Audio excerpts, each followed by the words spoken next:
welcome into, I suppose this is the final prediction show, preview show leading up to a Tottenham Hotspur match, but how's everyone doing? Hope you are too blessed to be stressed. Welcome into United Spurs of America, the Untitled series. I had this show originally planned for 2 a.m. That didn't happen. I was feeling pretty lazy, I'll be honest. I was feeling pretty lazy. Kind of just wanted to watch Planet of the Apes. That's what I was watching last night. Some Planet of the Apes in between feeding my daughter. But hope you're doing well. Hope you are. Have we moved on? Are we done? Are we done with the he said, she said with the who's a what's-a? The old what's-a call it? You know what I mean? Are we done with it yet? Because my oh my. Tottenham Hotspur fans, I've never been so ashamed, embarrassed, but we move. Ange Postecoglou had to address it yesterday in the press conference leading up. He addressed the squad. He addressed some of the issues going around. But yeah, let's say hello to the chat before we keep on going. Welcome in, everyone. How are you doing? Sorry, I'm getting some text messages here.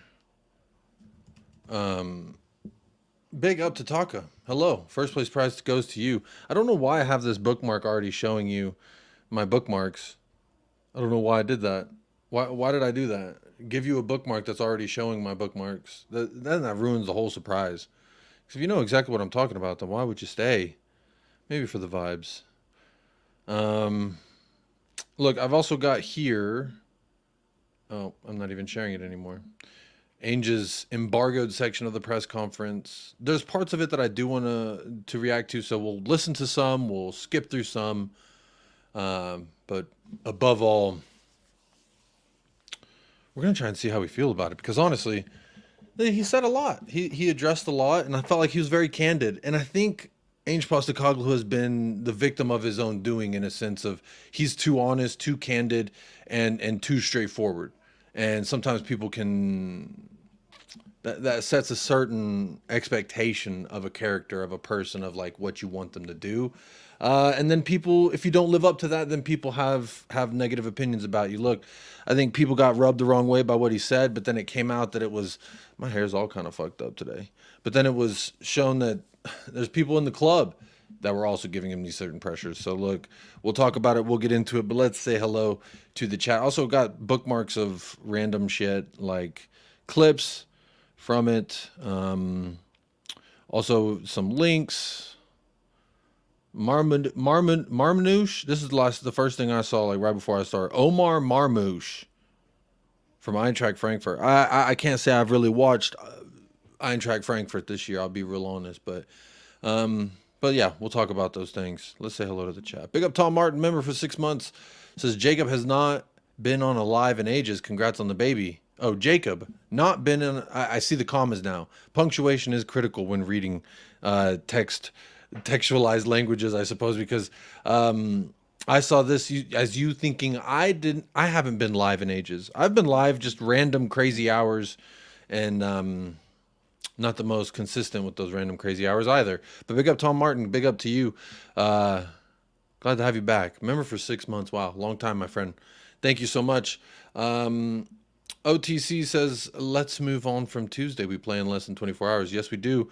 And it is the final match of the season. I would like to end the season on a high. I know there's not much to play for, but if we do lose, we can fall out of European position. So that part to me, I want to go out there and get a 6-0. I want to see a high scoring affair, and let's just really feel good on the way out. Big up Adrian Shroka says, good evening, Jacob et al. And Ange, I trust. I forgot, but I did also put a poll in the chat if you're here on YouTube right now. The question is, thoughts on Ange now that the dust is settling? See, I said it's settling. I didn't say it has settled. There's a difference because it's settling, but some of us are still feeling feisty. Some of us are still feeling some type of way about it. But I'm here to tell you right now, I still feel some type of way about it. So I might be feisty when it comes to what happened at the week. And I still stand by the way that I feel, which is how could I look at them boys in the lily white and not want us to win? I give a damn about anybody else's results and what that means for them. But there we are. The poll today, right now, 65% says my support for Ange has never wavered, and that's very welcoming to see. Isn't that very nice?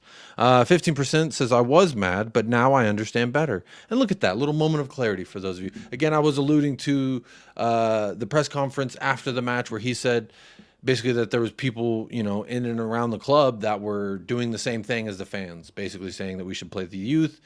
Admittedly, that is something that I said, but I've backtracked. I flip-flopped right before kickoff. So as you know, flip-flopping saves the day yet again.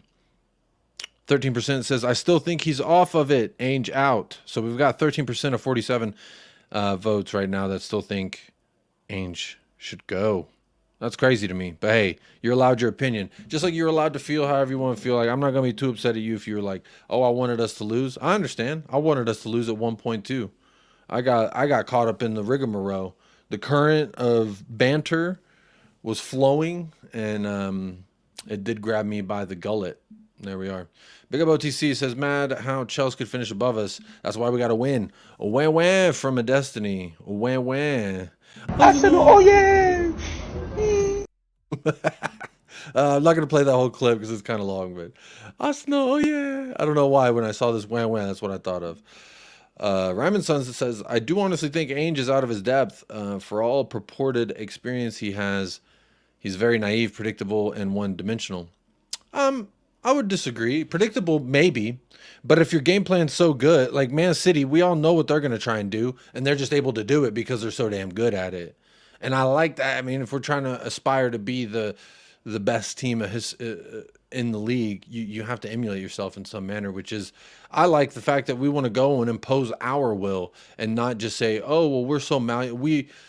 That works for some. Bruce Lee, he always famously said, be like water.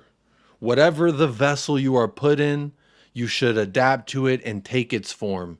And I'm not saying that's the wrong way to go about it, but I just want to fucking get behind something and then we go.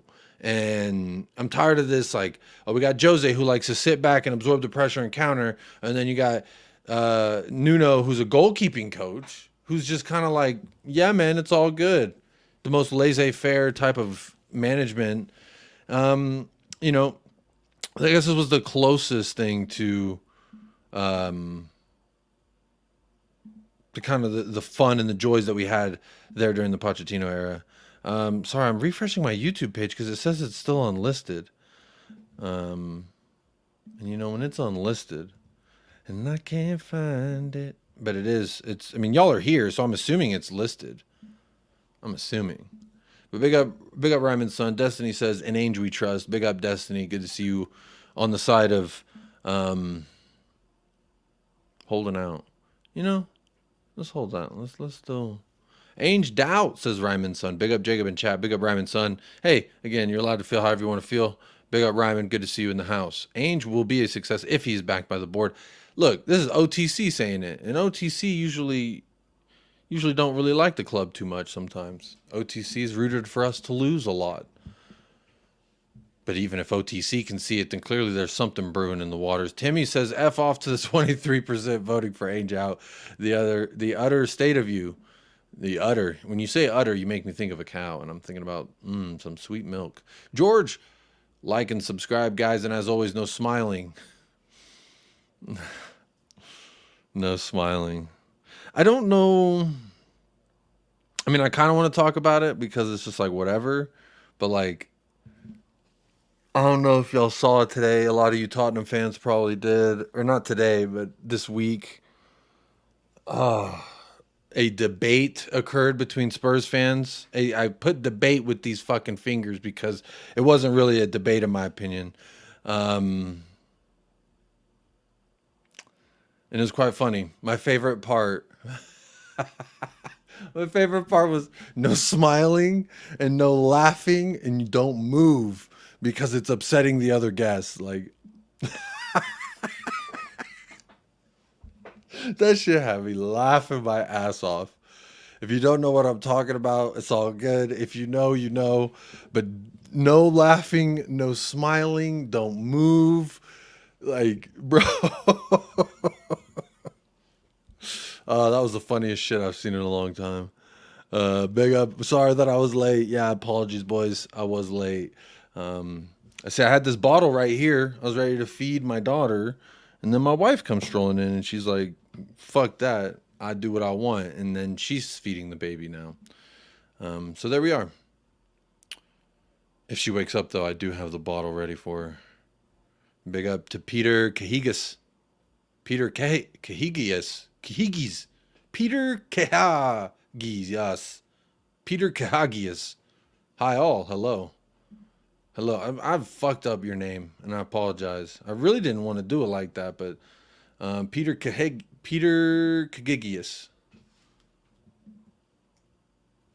I'm uploading a couple of videos that I forgot I never put up on the StreamYard. Peter Cahigias, something like that. We're close. Gotta take care of that baby, not these fragile fans. Big up, Red. Good morning to those of you in Australia. I hope y'all are doing well. By the way, what content expected for the summer, says Taka. You're asking me for some kind of foresight and pre-planning? Yikes. I don't know. Obviously, like, we're going to cover transfer news for Tottenham Hotspur. I might try and do, like, have guests on and just random support. I don't know. I have to think about it, Taka. My general idea was maybe like covering Tottenham, or, you know, lightly talking about Tottenham players in the Euros or the respective competitions, transfer news. I'm not really looking forward to the summer, I'll be honest. Kind of sucks. Feels like the season. Well, no. Because now that I say it, it doesn't definitely feel like the season just started. There's been a whole lot that's happened since the season started.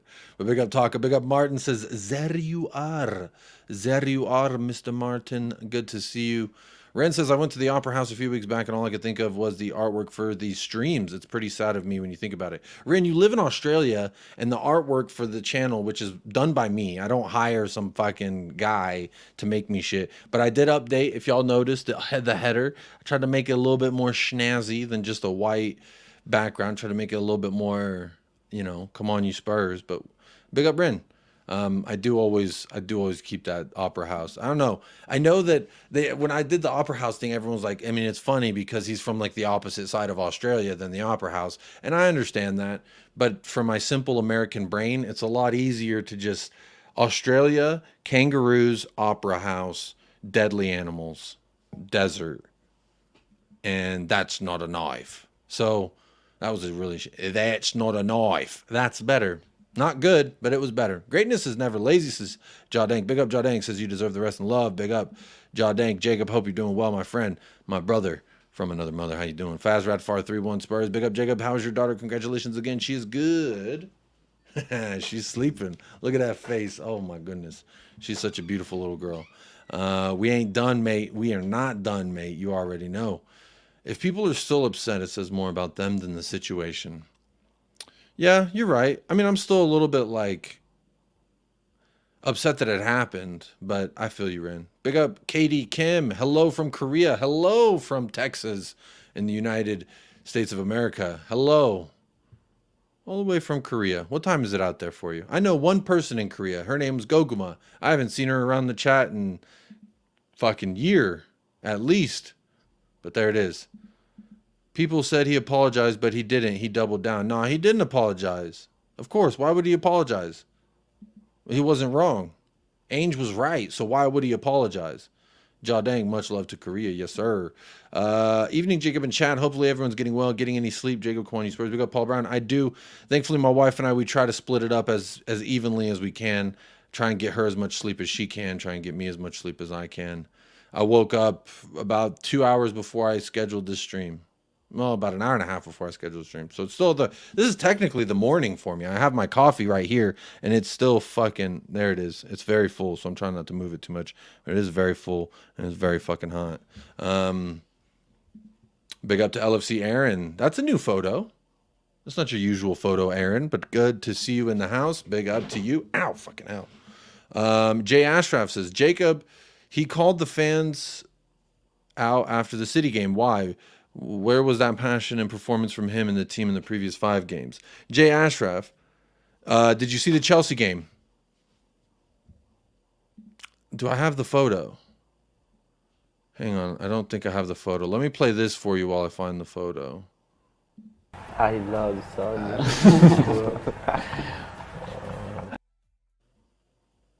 Huh. Where's that photo? There's a photo that I have of Ange where he's like yelling. I think is it a screenshot? Let me see. Let me go to my screenshots. Nope, it's not on my screenshots either. I don't know what it is. Anyway, the passion was there. The passion was there, my friend. Just because he called the fans out. But he called the fans out rightfully so. I agree with him. We're on nappy watch, so there might be delays in stream at any time. Yes. I'm super far behind in the chat. I'm about 10 minutes behind in the chat. Apologies, y'all, but I want to make sure I say hello to all my cobbers, like David Shear. David Shear. Good day, Jacob and Cobber. Hope you and the family are well. Big up, David. We are blessed, man. We are blessed. Good to see you. That's what I'm saying, man. There's passion. The Chelsea game is what I'm remembering when he was like, you fucking pass it. You fucking go here. You fucking. And he was yelling at them like everyone was like, oh, where's the passion? Bro, when he shows it, y'all don't see it just because you don't. I mean, he was showing it. I mean, I have a photo on my phone. Maybe that's what I should have done in the first place instead of digging around my fucking computer. There's a photo of him basically. I think it's definitely from the Chelsea game. Where is it? Where he's like, he's angry. I don't know. I can't find it, but I found this. That's a good photo. I found that. So I don't know. There it is though. Trust the process, says David Peter. Big up David Peter. He is a couch, busy thinking about the team first, then others. I don't know. He's a couch. What does that mean? Oh shit, my daughter's awake. Essay Jacob, big up Nick de la Torre. It says good to catch a live show. I still think Ange's attitude about winning is chingon and just what the club needs. Big up Nick de la Torre, my brother. Good to see you in the house every single time catching the live. Hugo, big up Jacob B. Fraud. Can't wait to win the league tomorrow. Says Hugo, come on you Galapagos Islands. Well, big up to you, Hugo. You're not gonna win the league, hopefully. Fucking that's the part about it, like that I'm a little bit like I might have to laugh. I will definitely not run from YouTube. I'll just be laughing the whole summer if Arsenal do win the league, because shame on you Tottenham fans. And I'm talking to all Tottenham fans right now that wanted us to lose, because if Arsenal still go on to win the league, egg on your face for wanting us to lose. Because honestly, to me, with us rooting for a loss, we could still end up watching them walk away with the title. And honestly, that's quite ironic and quite hilarious. We had 2 matches to dictate our impose our will on what we wanted to see happen to them, and we failed to do it. Out of 6 points, we grabbed 1.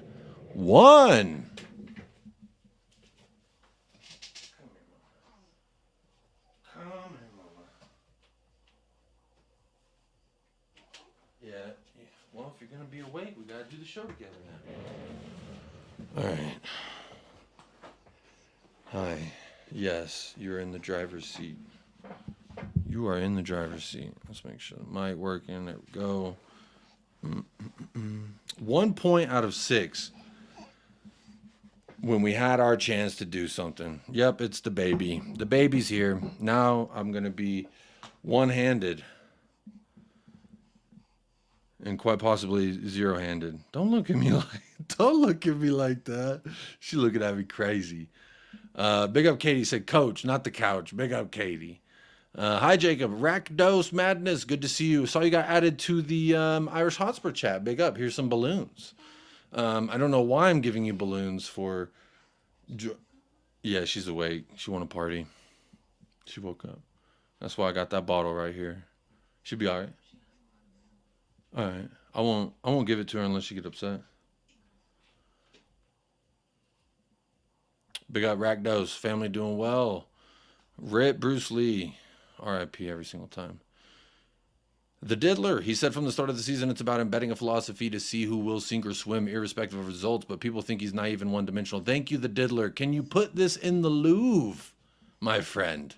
Because Um, bro, it's like people forget what he said when he first joined and what he said in the beginning and throughout. It's just, what did he say to me most recently? How nicely has he talked to me lately? Um, Rip Lee Marvin. Who the fuck is Lee Marvin? Maybe that's his real name and he changed it. I don't know. I think people who think Ange is naive are naive. Well, there you go. They can hold that, Ren. Jacob, as a fellow long-haired football enjoyer, what shampoo do you use? Martin, you don't have long hair, do you? And I don't even know what shampoo I use. My wife buys me the cheap stuff that's really big. A really big cheap stuff. I don't know. Herbal essence? I really have no idea. Too many couch experts. Everyone's a couch expert nowadays. Double plugger. What? Double plugger, David. I barely know her. Medi says, where was Ange when we lost 4 in a row? Didn't go berserk like the City game. Yes, he did, Medi. Did you not remember the Chelsea game? Craig the Gecko Man, Big Ange will bring the goods. Oh, he's bringing the goods, my friend. You just got to make sure someone's there to sign for him when they arrive. Muhammad. Big up, Muhammad. Big up, my brother Jacob. Hope you're well. I am well, Muhammad. Good to see you in the house, my friend. Thank you for being here. No smiling. Bro, no smiling. That was crazy to me. No smiling over on the Spurs talk show. Don't laugh. Don't move. Don't fucking breathe. Don't even think thoughts, my guy. Poor Paul, man. Don't fucking move. Bro's under arrest for going on a show. That's crazy to me. Oh my God. So funny. The hypocrisy of them having a big cry because someone smiled. Bro, I think he was laughing or something, or like moving in his chair, and Sean was like, don't move. You can't move. That shit was crazy. Big up Vader Games. Good to see you in the house, Vader. Make sure everyone go subscribe to Vader Games TV. Great guy, great channel. He's working on there. Girl, you were pulling my shirt. All kinds of crazy. Where are we at? Big up Peter. Yeah, I did fuck up your last name. My bad. Paul showed his unflattering true colors on Sean's stream. Well, I don't know about unflattering. I don't know how you would feel if you walk into a room to have a conversation and you basically get interrupted every time you start piping up. I'd find it pretty frustrating if I'm honest. And he was a little ambushed. If from my understanding, he just kind of was like, "Hey, you need an extra person." And Sean didn't know that there was previous history with Sava and Paul, and there it definitely is. I think that was always going to happen if you had Sava and Paul on, in my opinion. So I don't know if it's unflattering true colors. I think, again, like Ange Postecoglou, Paul could probably be too honest sometimes, and that may hurt people's feelings. And you know what? If it does, that's just great, because I've got him here live and direct to hurt your feelings. Hey, that's good timing, eh? Hey, perfect timing. I I think you have the wrong laugh, mic man. selected. I think you have the wrong mic selected. Why? What's that? Can you hear me or not? I can hear you. It just sounds like your computer mic or something, and not your microphone. Okay, give me a second. If it's milk bottles, oh, there he goes. He's gone now. Well, we'll hear it straight from the horse's ass. I think that's how they say it. Big up, Peter. Glad you're good, man. Finished that night shift. Working on the night shift in the forklift. Big up, Daniela. Good to see you. Yosari and seems Spurs supporters have conveniently forgotten or don't understand our motto. Auder est facere. Yeah, to dare is to do, and Ange epitomizes it. Very well said. Ange, bro, I've said Ange is going to be the Moses to lead us out of the desert. And this desert that we've been in for the last 30 years of no trophies, no glory, just fucking desert and each other. All right? It's the desert and each other that we've had these last 30 years. But Ange is going to lead us to the glory land. He's at least going to help us change the fucking mindset of losing, which Spurs supporters wanted to lose, which seems like you were feeding the let's lose mentality, which is Eric Dyer. I had a whole clip I used to play on this fucking show of Eric Dyer being the epitome of a loser. But then, yeah, I don't want to rehash it.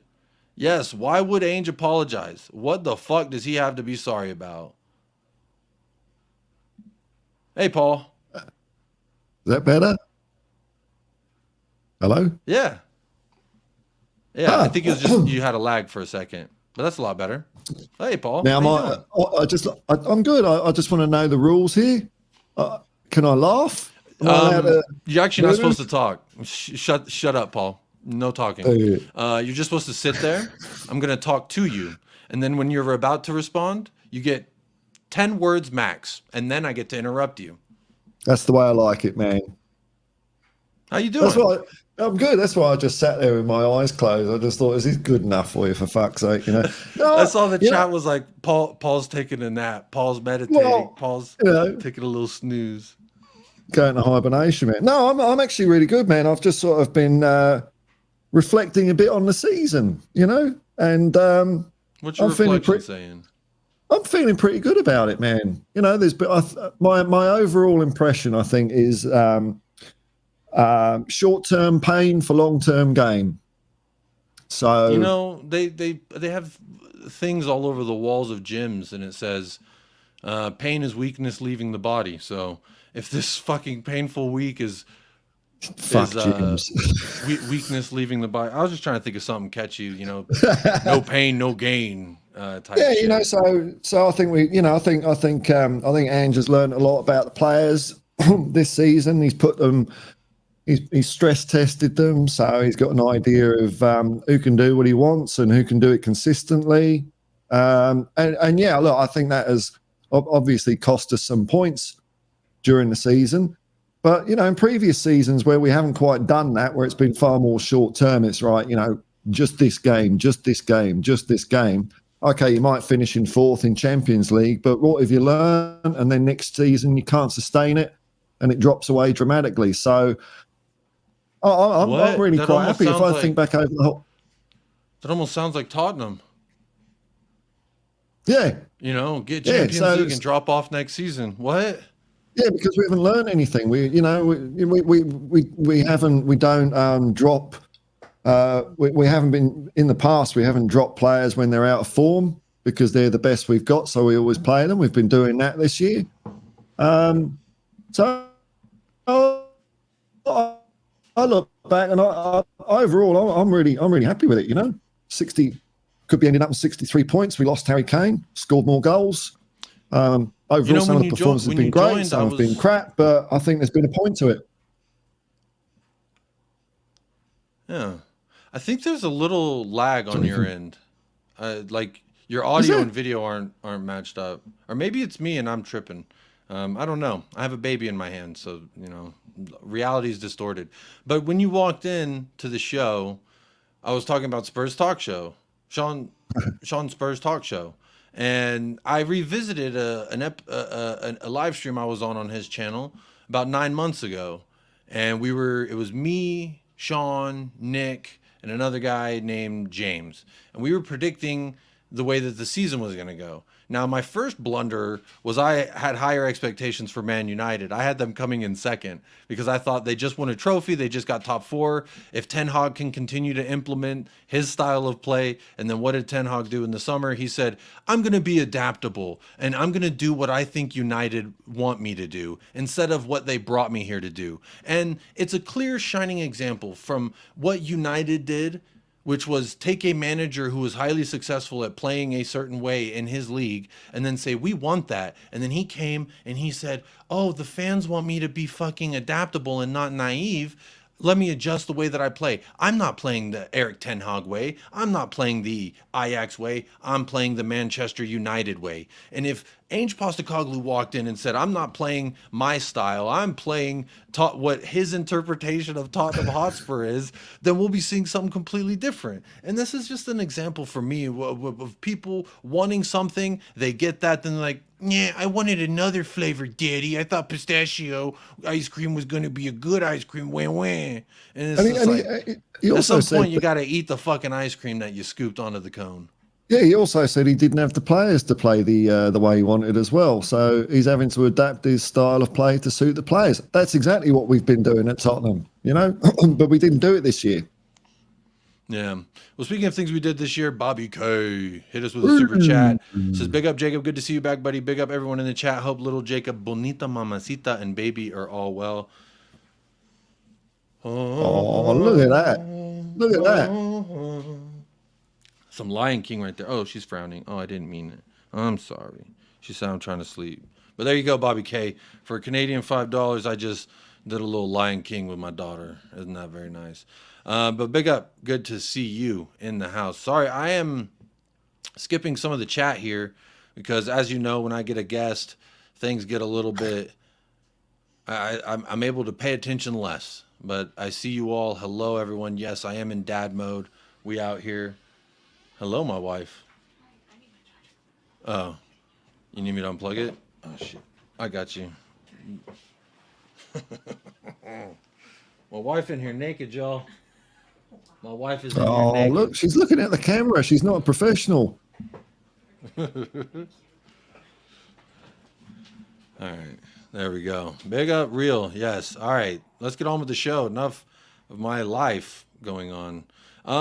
Paul, without laughing, without breathing, and without generally moving your body in any manner that resembles human life, how are you? Did you watch Ange's latest presser? I have it here, and this is kind of like I wanted to go through it. I think I might be lagging because at least YouTube's acting all fucky with me. Let's see. Staffy just texted me. I was asking about this Egyptian marmouche, and all he said was, "Oh," he didn't even say anything insightful. Okay, I'm sorry, Mom. I'm sorry. Just chill. Just chill. All right.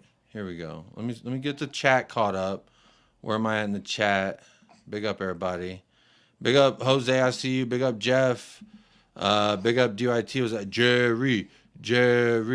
It's like when you walk in, you think you're turning the TV on, you're getting an episode of Friends, you get an episode of fucking That Baby Don't Look Like Me. Or Diaper Bob.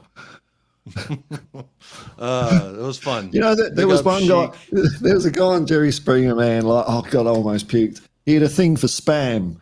So he was dressed with slices of Spam strapped around him. And while he was sat in there, and it must have been under hot studio lights and everything, he just peeled a bit off and had a bite, and it was just dry retch time, man. That was a hell of a program, Jerry Springer. You Americans. It's a big country. You're going to find people like that somewhere, aren't you? The only times I ever got to see it was when I would like lie to my mom. I don't feel good today. And she would make me go to school. And then I could stay home and be like, ooh, I used to think that shit was real. But then at the end, they're like, if you or someone you know wants to be on the show, let us know. And it's like, what? Anywho, big up, everybody. Jacob, you pull a man boob out, I'm out of here. Nope, I've got this. I do. Have you seen? All right, before we move already on, expressed earlier. My milk let down earlier, David.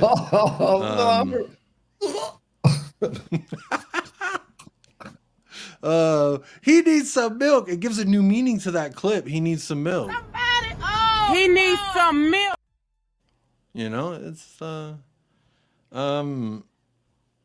want to play a video, but I'm afraid of copyright. But I'm also like, you want the press conference? no, it's just a little clip.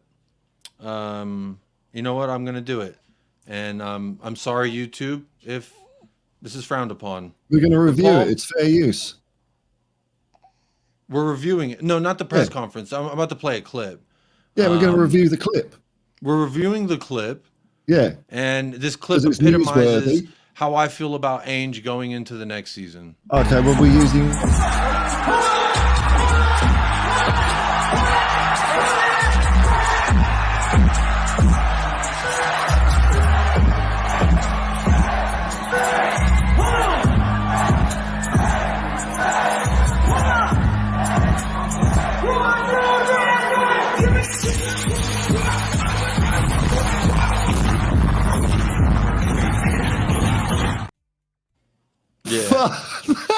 we did that. That is brilliant. Brilliant. I just wanted to be very clear about where I stand with Ange Postecoglou. Oh man, you got to send me where you got that from. Oh, that was so good. That was so good. There was like a whole week on Twitter where everyone was like using AI to put different people in that scene, and Right, someone did that with okay. Ange, and yeah, I thought it was great. Okay, so it wasn't a one-off piece of imagination; it was a meme. It wasn't me being creative; it was me ripping someone else's creative idea and exploiting it for my own use, but reviewing it so we don't get copyrighted. But yes, that's how I'm feeling about next year going in with Ange. But backing up a little bit, this is the embargoed section. Are you gonna go full screen, or are you just gonna be a fucking bro? It might be me who's been doing all the lagging. Maybe Okay. if someone in the chat could say whether it's me or Jacob lagging, because we can't really tell who it is. Yeah. That'd be cool. Anyway, where am I? All right. Well, let's do what the show said we were gonna do. 38 minutes in, over 100 people here. Make sure you are hitting a like on the video one time. If you haven't, it's okay. You can still do it. Thank you to all the members, all the sponsors of the channel. Big up. Zapur says Paul lagged in the beginning, but no one has since, and no one has lagged. Okay. So we're good. We're good Lovely. to go. What was I doing? Oh yeah, like the video, subscribe, all that bullshit, or don't, whatever you want to do. But yeah, let's take a look at what Ange Postecoglou had to say. What were your comments about not just the atmosphere during the game, but kind of the atmosphere around the club beforehand? So if you can't hear the question, sorry. Oh my God, I just scared my daughter. So the question, if you can't hear, was what are your thoughts on the atmosphere around the club, like since everything that happened? Because it's obviously kind of fucking wowzers. Do you have a sound effect for? Okay, yeah, I was gonna say there's got to be some sound effect you have on that board that exemplifies the way things have been going from a Tottenham fan perspective. Let's see what Ange. Because I think there was a perception that that might have coloured kind of what you said as well as the game itself. No.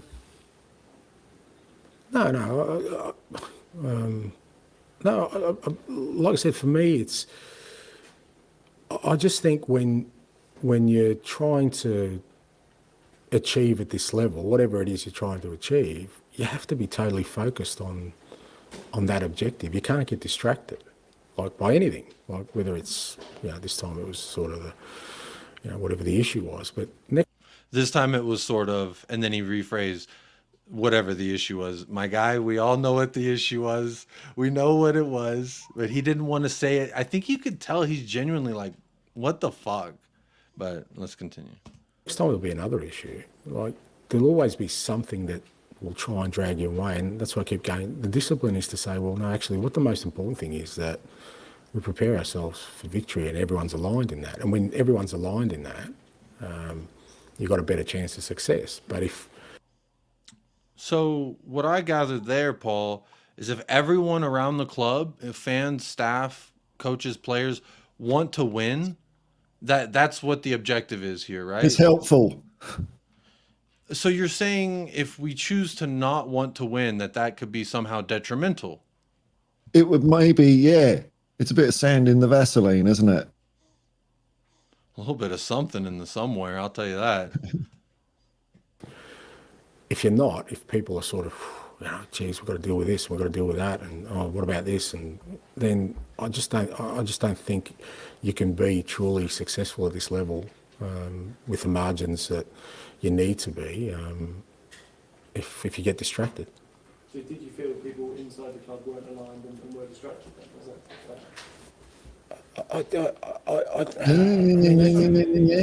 Yeah. But hold on a sec, Dan. Shut the I sat fuck in up, here, Dan, and is all what the he just questions said. I got were It's about like, that. Of course, I'm distracted. Like we're human beings, mate. So of course, it's not like. But do you want me to say there's a culprit in there that caused everything the other? That doesn't happen, mate. It's not how it works. All I'm saying is that there's always going to be issues, and how you deal with them and how we deal with them as a football club is going to be important. And until you go through these experiences, so okay, you want a culprit? It's me, because I didn't take it seriously. That's what I think happened. I just didn't really understand what was going on. I just didn't think that was the case. If I had my I want to pause there. This is a big part of this. So number one thing that stood out when I first heard this was he's taking accountability. He says, you want someone to blame for all of this bullshit that happened in this last week? Blame me. You want a culprit? Me. You need a fucking head to chop mine. Because I didn't take this seriously. I didn't think there'd be fans that want to fucking lose. That's how I interpret it. Paul, how did you interpret that?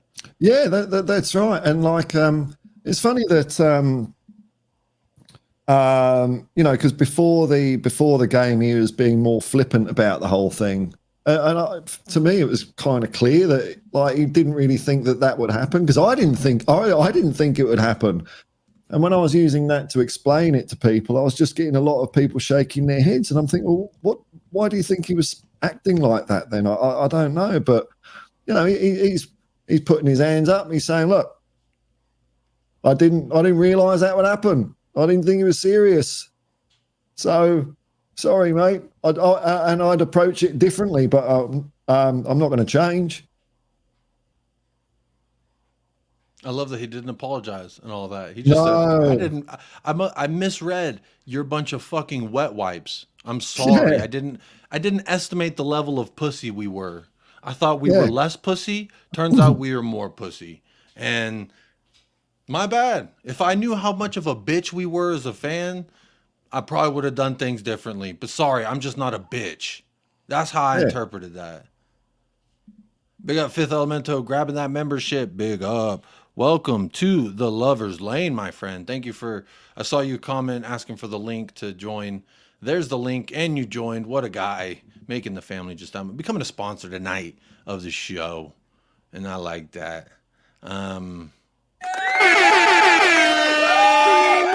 Actually, this is the best I could do. There you go. Some balloons. We got Fifth Elemento. I like that. I like that. That's very nice.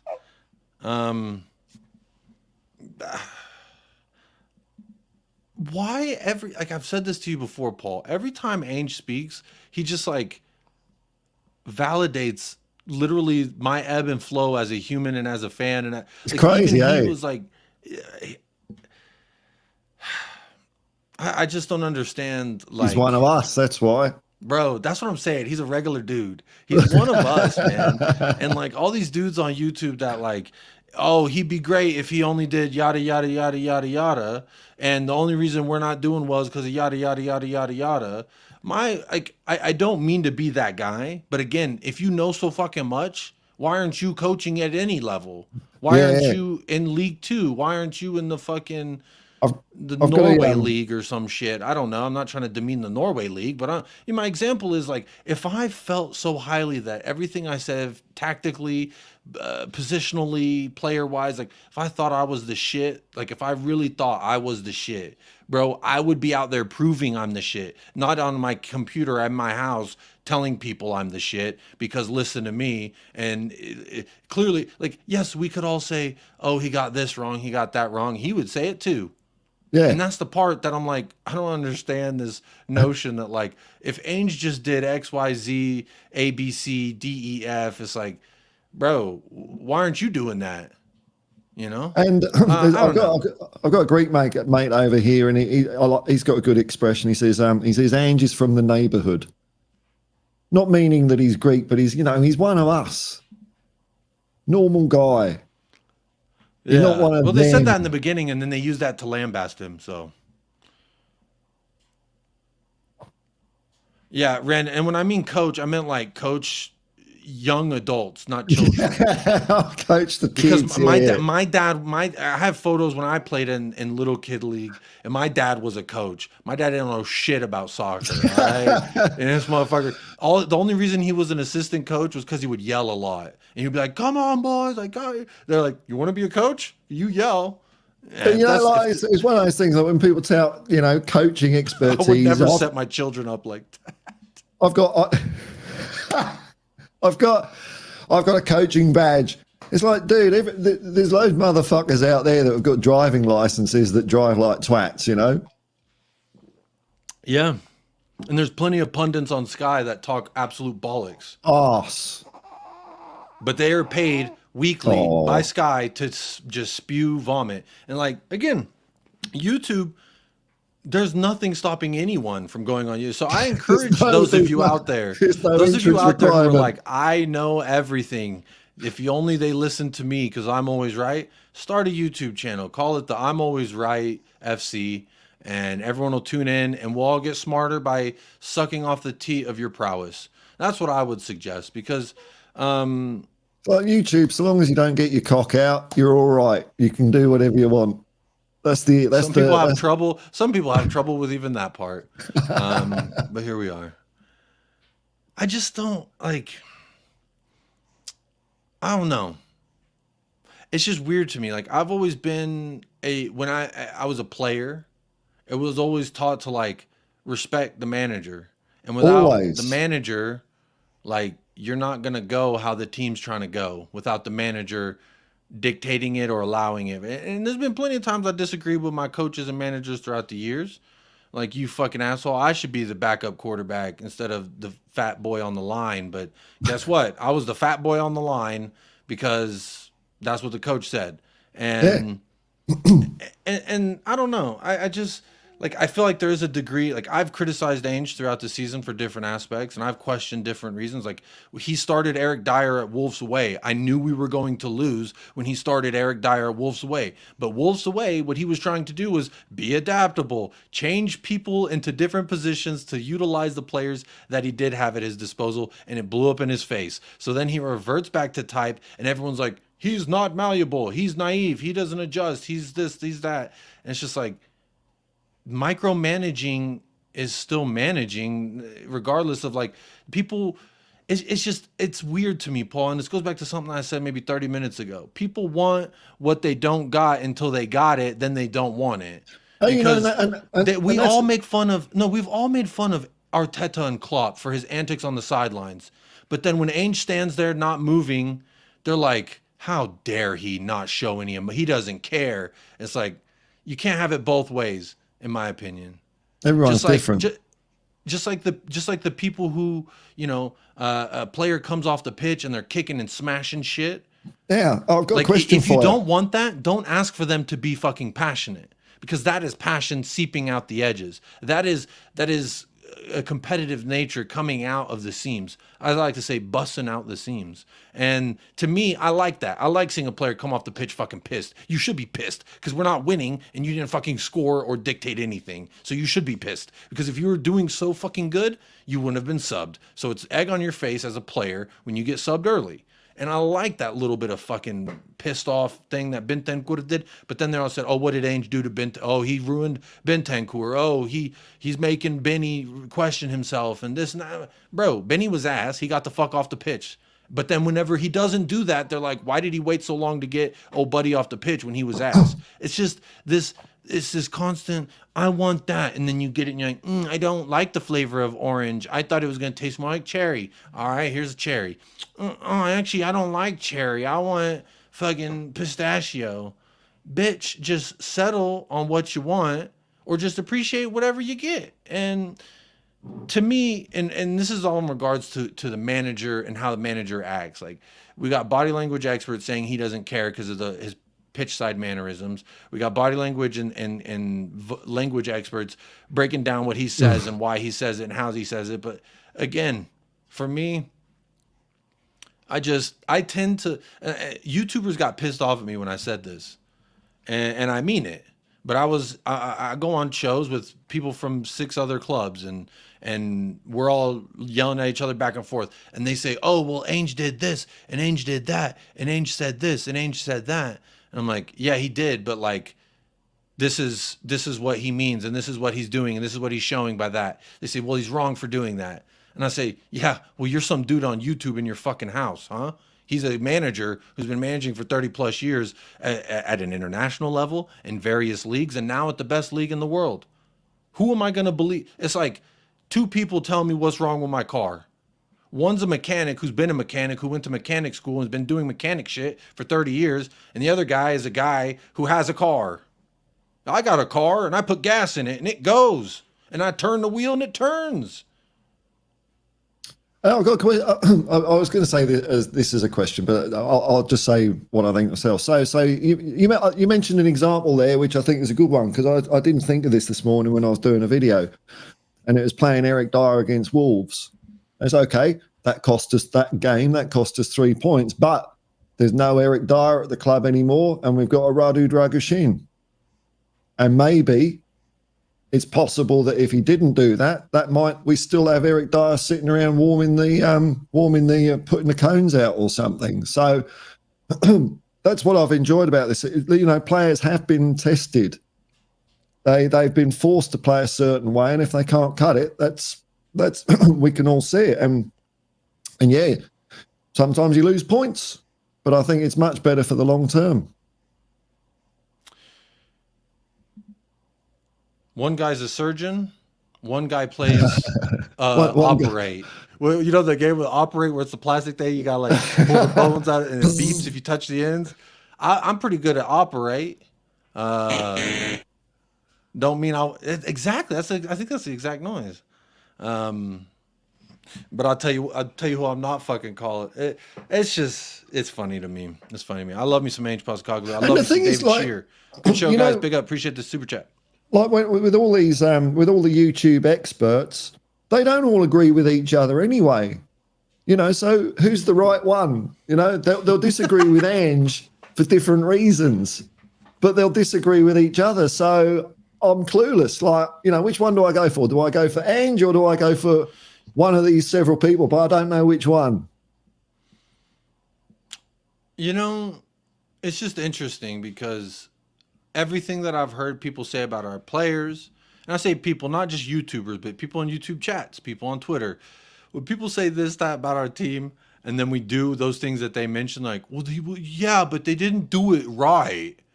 It's like, well, no shit. They weren't doing the original thing right, and then they changed it, and then they're doing the next thing wrong. Huh. Wonder what the problem is here. Ooh, Madison shit. He should drop Madison. Why has he dropped Madison? And then he drops Madison. How could he dare? How could he not start the Celso? Why is he starting the Celso? It's like, no, they don't. Bro, you know? Don't even get me started. People are like, oh my God, like, I love me some Zapur. Zapur, you're my G, you're my dog. Like, so many watch-alongs wouldn't have been possible without Zapur. My Discord wouldn't be alive without Zapur. But Zapur is one of the people, I love you, Zapur, that is like, Gio needs his chance. Gio needs his chance. And every time I hear Gio, every time I see Gio, I think Zapur. I'm like, please, Zapur. I hope Zapur's in my chat tomorrow, mudding me about a fucking hat trick of goal contributions from Lo Celso. But again, Lo Celso has barely done 100 appearances in 6 years. 6 years. Emerson Royale's done 100 appearances. This is the state of Spurs. And this Giovanni Lo Celso redemption arc, I've never seen it. Does he have quality as a footballer? Yes, there is a reason he is at Tottenham. There's a reason he was at Paris Saint-Germain. There's a reason why he gets picked for Argentina. There's a reason why Real Betis wanted him, Valencia and the likes. There's a reason. But he's just not good enough. Over the course of even a 15, if the season was reduced to 15 matches, I have confidence he could do half a season. Yeah. And half of that half would be good. And there's Zapur. I'm mostly pro Lo Celso because I fucking hate Højbjerg. See, that's fair. See, that's fair. But this is the state of it. You get both of them out, you bring in two players that we like. And this is one of the things I do want to talk about in the summer is like there's players that I want gone and players that, yes, I might be pissed off at, but I want them competing with the fuckers we do bring in for their position. Because just because they were bad at, like, Brennan Johnson, I don't like him. I don't think he's good enough, for sure. I don't want him in my starting lineup, for sure. He's not going anywhere, so naturally I'm going to have to find a way to live with him. He's a big ass spider in the guest room. All right, just don't open the fucking guest room until we figure out what to do with it. And so now we're in a position where if we go get a legitimate winger, just have Brennan Johnson come off the bench for 20 minutes you look like you got the sun coming in. The sun just the fog is taking over, Paul. Give it 5 or 10 minutes, it'll pass over. No worries. Big up George gifting a membership and Bob Down Under gifting 5 memberships. Paul Paul, you're not allowed to breathe. So just stop that. I don't think it's any sort of demonic fog. Well, Or is it? let me figure out who got those memberships. I'm trying to navigate over there. Doing this with a baby in your arms is fucking hard. But big up Bob Down Under and George gifting those membership. George, Lisa got the gifted membership from George. So dubs in the chat for George. And then 5 dubs in the chat for Bob Down Under gifting 5 memberships. El Tel Cocarel, Craig the Gecko Man, Hiko Puluyer, Ray Chrisley, and Gary Ross. Come on down and claim your prize. Actually, you don't have to go on down anywhere and claim your prize. You already fucking claimed it. It's the funds are in your account, and you are now a member. And we're gonna do a members show. I want to do a members end of season review, and I want to do a panel end of season review. And we're gonna have a. You know what? Actually, I have a look here. I have a little preview actually of the panel members. No, not the members. The panel. I want to get YouTubers, and we're going to do a panel, and we're going to debate on how the show went. Here's a little preview.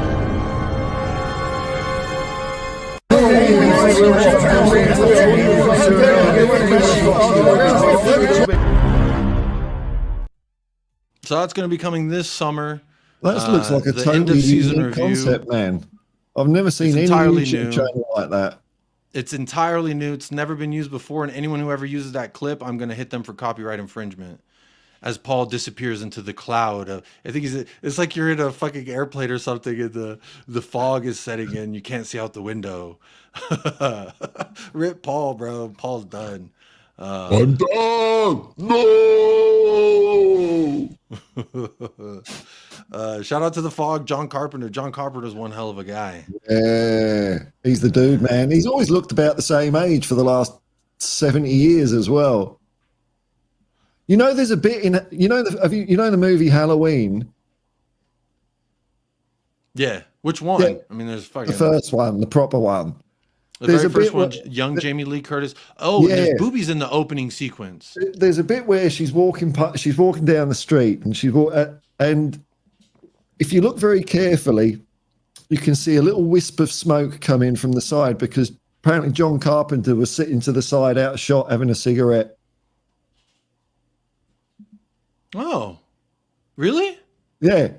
I'll have to look. I'll have to go back and watch that one. Oh, it's hilarious. You just see it wafting across because he's always got a roll up in his mouth. What a guy. I love me some Halloween. Honestly, those movies are class. The only thing I didn't get, I remember being a kid being so frustrated, like, just keep running. And then they would like stop running and hide somewhere. I'm like, oh, you're fucking done. He's got you now. I'll finish with the knife. I'll just put it down here. Don't put the knife down. Like, you read for 3.5 minutes and you think homeboy that just never stops moving. Anyway, Ray Chrisley, big up, gifting 5 United Spurs of America memberships, giving 5 more people the opportunity to come on and join us when we do that members call-in show. Patty Hartnett, big up Patty Hartnett, my Limerick Spurs brother right here. I got it in the background. Hey, hello, Patty. Big up Patty. Ratters, Tizzy's Universe, OTC, Fat Ange N got a gifted another membership, and congratulations, Wonderful. OTC. Congratulations, OTC. And Taylor got gifted a membership, which is ironic because Glory, eh? Taylor's usually, I don't know if you remember Taylor. Taylor go around and just gift like 20 memberships for no reason.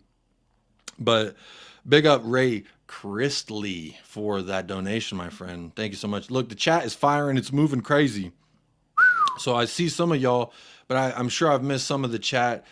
Strange Love Doctor, that's a new name, says, Hippie, you look like you've gone full 420 in the sauna. Hotboxing the sauna out there. Yeah, that's what it does look like. It looks like you're hotboxing the car or something. It's when That's actually the sun just comes across at the angle for a few minutes. So that's or great. I'll have to just put some card or something on that side. It happens every day.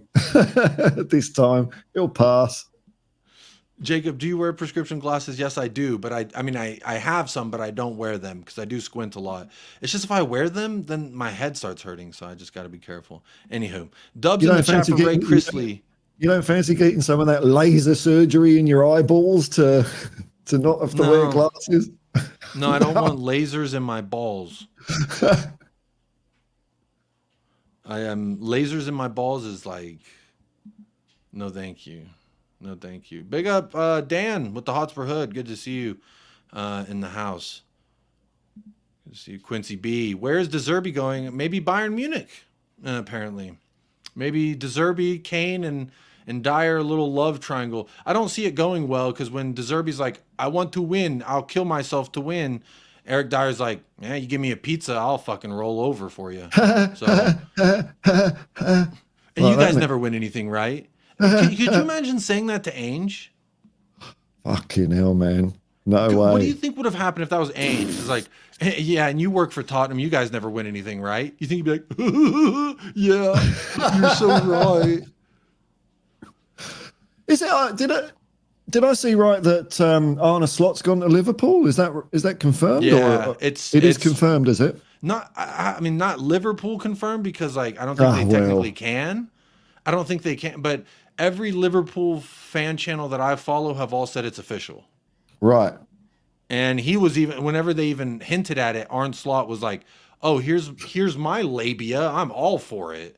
And you know, it kind of I can't wait till we get 6 points on his dookie ass next year because that motherfucker, dude. Because he was like, "No, you know, maybe I will join Tottenham. Oh, but Feyenoord's gonna give me more money." And it's like, bro, fuck you. You used us to get more money. In the first side of Liverpool, he was like, "Here's my labia." Yeah. Something about that, I get it. Like if you're a Liverpool fan, you hate Tottenham or something, you're like, okay, yeah, whatever. But you know, from a human perspective, go fuck yourself, you bald fraud, is what I would say. Big up Jerome. Says, good morning, Jacob and Paul. Big up to you for standing for your conviction and not wanting to listen to Sava's rant. Oh, he's saying, Paul, big up to you for your conviction and not wanting to listen. You know, that's is what it is. I don't try and get myself into situations like that a lot, but that's what happened. I mean, I was surprised a bit by that. So, you know, I mean, I'm not a debater. You know, if someone's talking bullshit, I just go into fuck you mode. That's the way it goes, man. Some call me a master debater. I'm sorry. She didn't like that joke. She didn't like that joke at all. No sense of humor. No sense of humor on the girl. What's going on here? Marlene, give me my whooping strap. Boy, don't make me get my hitting stick. Don't make me get my hitting stick. Big up Jerome. Appreciate you becoming a sponsor tonight. Big up everybody who is a sponsor. Give y'all a big shout out at the end as well. I'll make sure I got y'all starred up. So I will always have the ability to say thank you so much to the sponsors. Dr. Johnny D. We've got a doctor in the house. Says, luckily for Spurs, no corners conceded first half of the season when it wasn't an issue. It's a concentration issue. That's what Ange been saying in general. Yeah. This is the main stick that I used to beat Ange with, which was, how can you allow there to be a guy collecting a check regularly who is our defensive set piece coach when it looks like we don't know what the fuck we're doing week in, week out. When it gets exposed, it still looks like we don't know. And again, that is me being upset with Ange for allowing that man in the room and not just completely gutting him out. But he came out and he addressed it and he said it's not an issue. And then we haven't conceded a set piece since. That's right. It's weird how that, like... But people still go on about it. It reminds me of when I was at work. You know, that was, you know, and it still keeps getting brought up. Oh, you know, how Ange was flippant about it in press conferences. Like, yeah, but he's trying to say that it's a symptom of when you're generally playing shit football. You know, for a start, you know, we were conceding a lot of corners and free kicks, and that's a sign of you're not in control of the game. That means you're being a bit desperate if you can. And if you concede 18 corners a game, one's gonna fucking go in. At least one's gonna go in. It's like conceding 18 shots. Yeah, one of them's bound to get past you. So it's a symptom of there's something not right with your football. If your football's right, you're more in control. You concede less corners, and when you do have a corner, you're more on the ball. That's the way I saw it. But to say that the way you fix that problem is just to have a person that drill after drill, 10, 100 corners coming in. Okay, you stand here, you stand here, you stand here. That to me sounds like a complete waste of time. Get your general football right. Jacob can pull it off if anyone can. What was my comment?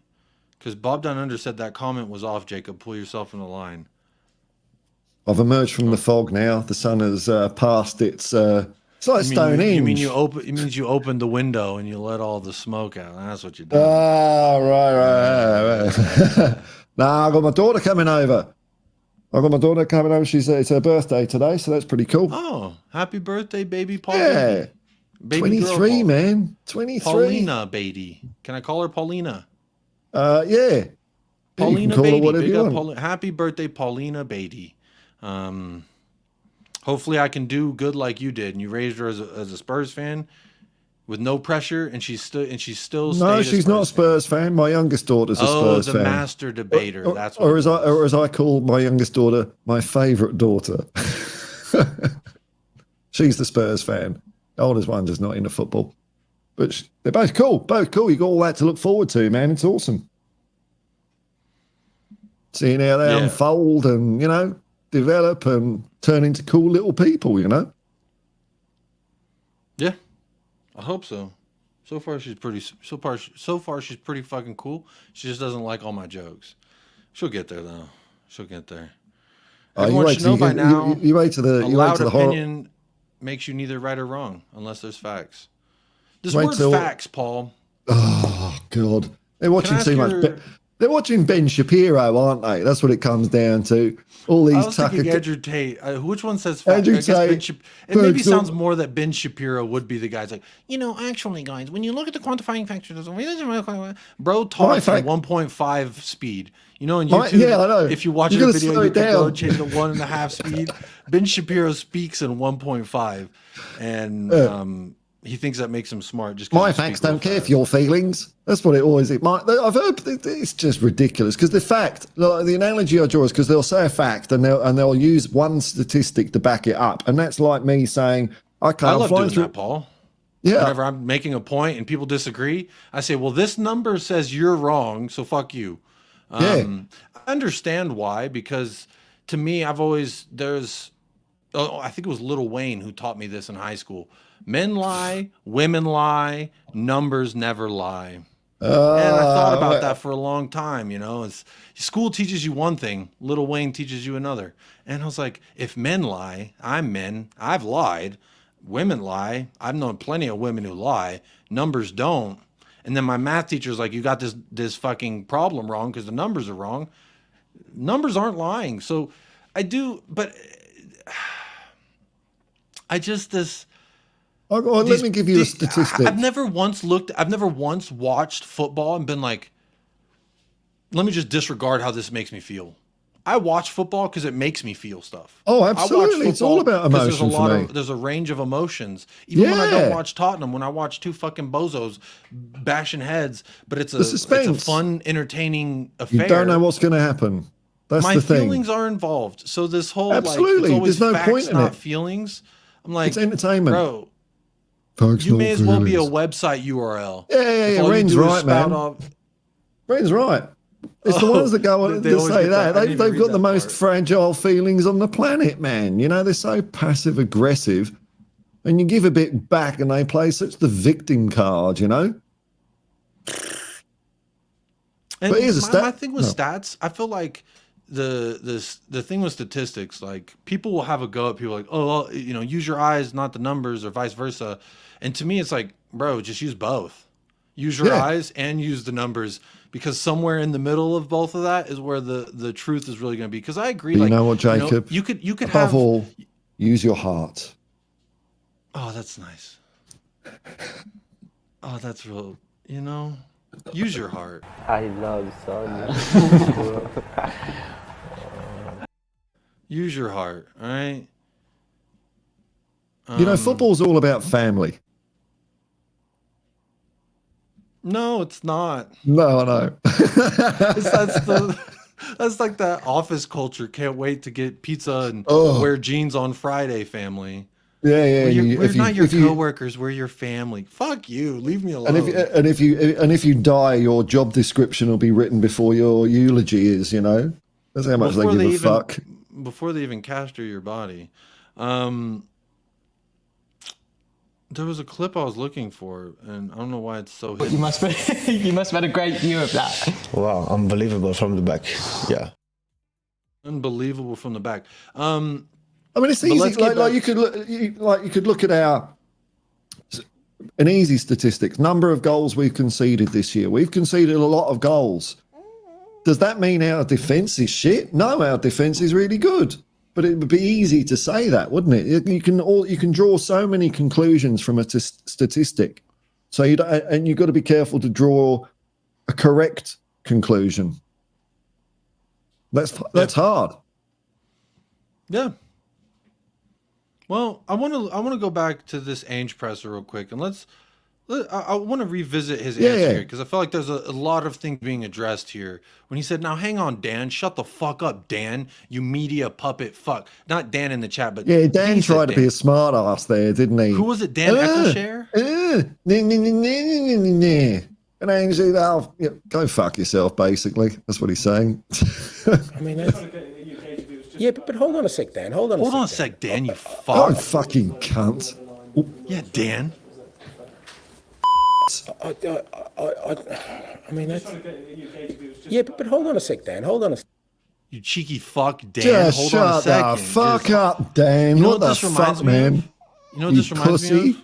Yeah, go Reminds on. me of your debate the other night. Yeah, you were except asked the I'm not question, so- you were trying to answer it, and they started Yeah. trying to add more to the question. Motherfucker, let me answer your question. But then And you then I can't. just go, fuck this, man. I ain't playing this game. And I just go, Real bollocks to quick, this. someone said Paul showed his true colors that day. I was like, Oh, I was like, but my answer to that was, if your true colors are getting frustrated at not having a fair chance to even speak, I don't know what else you want. Like, it's a waste who of enjoy- time, man. Yeah, who I just enjoys sit there being- for half an hour. It's like, oh, for fuck's sake, fuck this, man. And then don't laugh, don't move. And then people are being a bit economical with the truth, and you know, I just don't put up with it, man. I just don't. You know, passive aggressive. Anyway, I don't want to go on about all that. People can watch Well, it and this judge for this- themselves. I think this comment in regards to the Ange in, Ange out thing. And again, I've always said it's fair to criticize a manager, criticize what you see, criticize Yeah, the of match, course. but like when you take it beyond is where When I it's start getting a little. 99% criticism. No, it's- not even just that. It's like you start nitpicking. Well, he's not very Nitpicking. nice to the media, bro. Fuck the media. I They're know trying to get a yourself. clickbait title off of him. Fuck that cunt, Dan. That's why I said, now hang the fuck on, Dan, you bitch. Don't just hang on. Like, I love this part. Hang on, Dan. Shut the fuck up. You know, there's a coach over here. There's a coach over here. He's a rugby league coach called Wayne Bennett, and he's like in his mid-70s now. But he keeps going because that's all he knows, and he's immensely successful. And yeah, he'll sit there in the press conference as he's contractually obliged, but he just treats the press with absolute contempt every time. Half the time, he just doesn't answer questions or one-word answers. Dan Kilpatrick. Bare minimum. Bare minimum. Dan Kilpatrick. Yeah. Dan But Ange. Dan Kilpatrick. Now, hang on, Dan. That's my favorite part. I just want to listen to that part again real quick. Yeah. I mean, that's, yeah, but hold on a sec, Dan. Hold on a Shut sec. the fuck up, I sat Dan. in here, and all the questions I got Dan, were, hang on, dude. I'm trying to fucking talk. See, that's the difference between me and Ange and my true colours. I would just say, "Oh, shut the fuck up, Dan." This is what Paul Fuck does. you. He does this, and he's gone. I'm distracted. Like, we're human beings, mate. So, of course, it's not like, but do you want me to say there's a culprit in there that caused everything the other? That doesn't happen, mate. It's not how it works. All I'm saying is that there's always going to be issues, and how you deal with them and how we deal with them as a football club is going to be important. And until you go through these experiences. So, okay, you want a culprit? It's me, because I didn't take it seriously. That's what I think happened. I just didn't really understand what was going on. I just didn't think that was the case. Didn't If I think had they were a time bunch of again, yes, I would do pussies. things differently. I would address the media differently the day before. I probably would address people in the club, because they're looking for me for direction. So if you want to head on a stick, it's my ugly mug, mate. So there you go. You know what's interesting was how much I saw people compare his rant post-match to Conte post-match at Southampton. It was nothing like it. Conte did this distancing. This is Tottenham. That's them. It's not this me. is their story. That's the players. It's the it's the owners. It's These them. are club. These club. These These are players. You can take the manager. You can replace the manager, but you cannot change the problem. And this is the story of the Tottenham. And what okay. Conte wanted out. He knew what he was doing. He just shat on everyone except himself. It was his. He was image clearing, and like at the time, yeah. Again, when Conte said all that, I was like, finally, someone called out these fucking asshole owners, and I was happy for it. But this is what he did after the match was nothing like. And then this even solidifies that he's now 3 times said it's my fault. It's my fault. Blame me. You want to head on a stick? It's mine. And I didn't take this seriously because I didn't think that this would be the issue. So, shout out to fucking Ange, man. Darren? Ange, I'm sitting here listening to you. I can't help feeling, and I can be straight, I can't help feeling you're being incredibly hard on yourself. You've worked up in Scotland. That's what this guy's doing. You've worked in, you've done Celtic Rangers. You know what a rivalry feels like. You've worked in Australia. You've been straight talking. I've seen some of your interviews out there. I just can't help feeling. I mean, the people say you don't get it, and you get it, don't you? I do, mate. And you know, I like the way that the guy actually asked that question. He framed it in a way that was respectful. So shout out whoever that guy was. I did a video fuck yesterday. You, Dan. Hold on, Dan Kilpatrick. Hold on, Dan. Now hang on, Dan. I'm going. But I did a video on this yesterday about, because I heard and saw like a letter and a chat from the head of the Tottenham Hotspur Supporters Trust, and he said, "Oh my God, that was the most to sit down. That was so condescending." And explain how our whole rivalry is based on 1913 and 1919. It's like, dude, Australian football years ago it was basically country of origin based. When it was every club fucking hated each other. There was baseball bats from and Greece. Shit. They've had teams relegated because their fans are stabbing each other outside of the grounds and inside of the grounds. But let's make sure he gets it when you have a bunch of people setting off fireworks outside of Celtic and Rangers. Fuck me. But no. Let me explain to you how Tottenham and Arsenal don't like each other. Such fucking condescending, disingenuous. If someone needs to explain it to him, we will. Ugh. If someone needs to say, this is how it is, I'll tell Ange they're nasty. Yeah. Like, shut the fuck up, dude. Ange be just sitting there. So when was the war between Tottenham and Arsenal? When was the war? Or where was the terrorism? Was there any terrorism between Tottenham and Arsenal? No. Well, they came into North London, and then what? Well, it's never died down since. What? So there's no war, no killings, no nothing. It's not based on religion or place of birth or anything like that. These other rivalries. Family, you don't have parts of a family supporting Celtic and parts supporting Rangers, for God's sake. It's division. It's division by blood.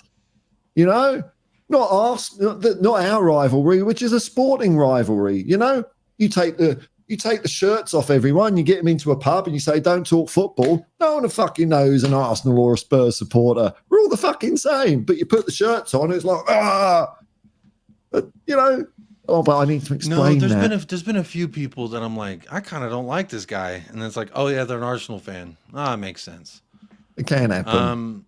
But I would also say it this way, like, to presume a grown ass man don't understand what some random rivalry in the this UK beef is somehow so upper echelon, it is beyond the comprehension levels of an American Australian, of a Greek, of an anyone who hasn't.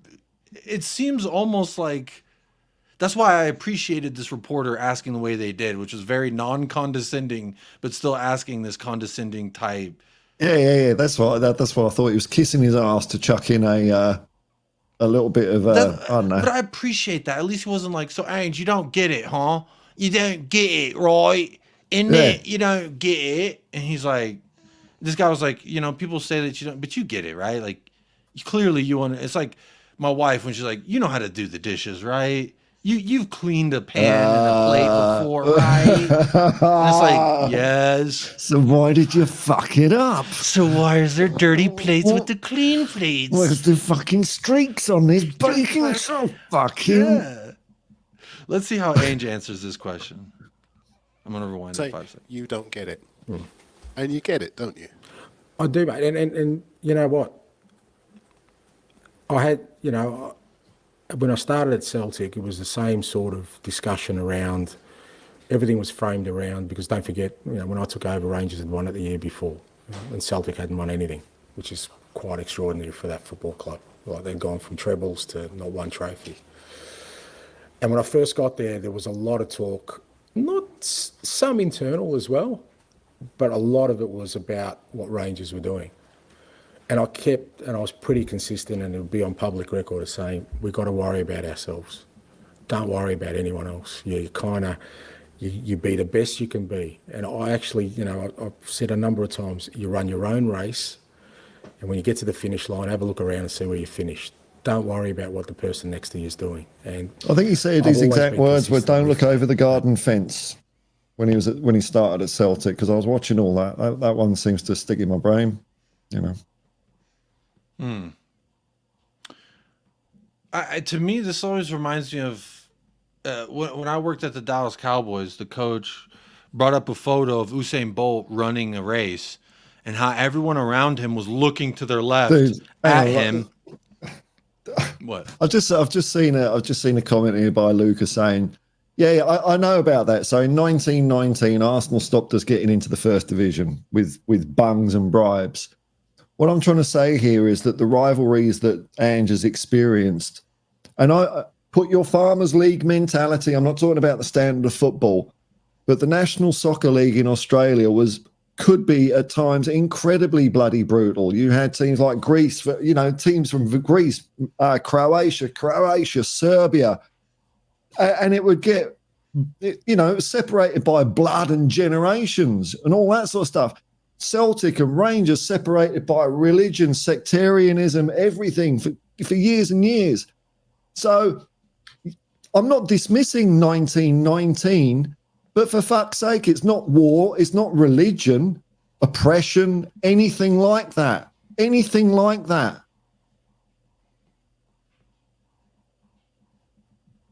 Well, I don't know, so I don't really speak too much about that. And I said this when I think I was with Kuva doing a show overnight, that like, you don't need to have your kids starving to death in order to know that children starving to death in Africa is a bad thing. In order to know that those people are suffering every day.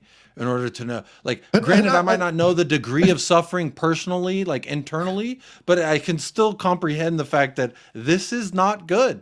I've got to say, the thing about 1919 as well, we were actually promoted the next year. So it fucked us up for 1 year, you know? I'm not saying no, it's not bad or anything like that, but dude, you're not talking about people being bombed and, you know, Molotov cocktails and stabbings and baseball bats and all this bad blood.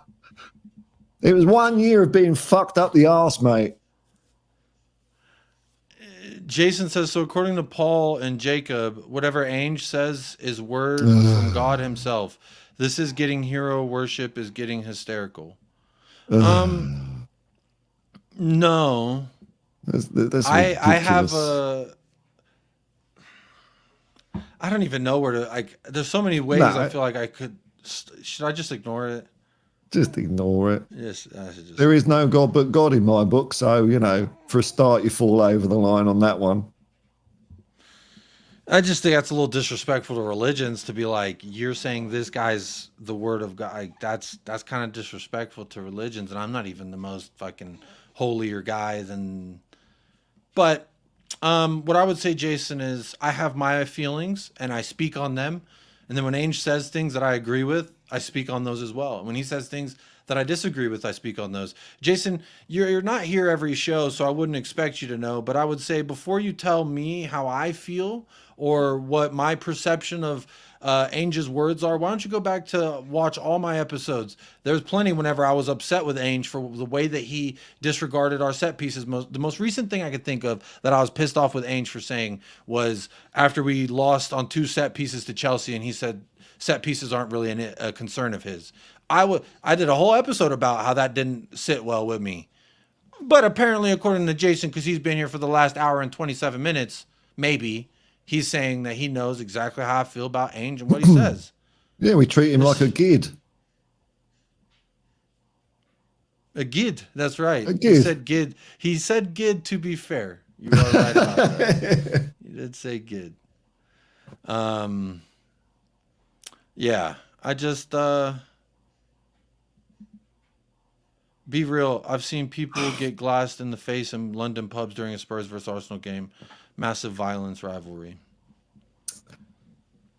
But I thought that was like more back in the day, right? Wasn't the violent stuff more back in the day? Yeah, but all right. Okay, let's say the violence is exactly the same or whatever. But what I'm trying to say is that Ange has been through and experienced that already before he's come to Tottenham. So he does understand it. He doesn't need to have it explained to him.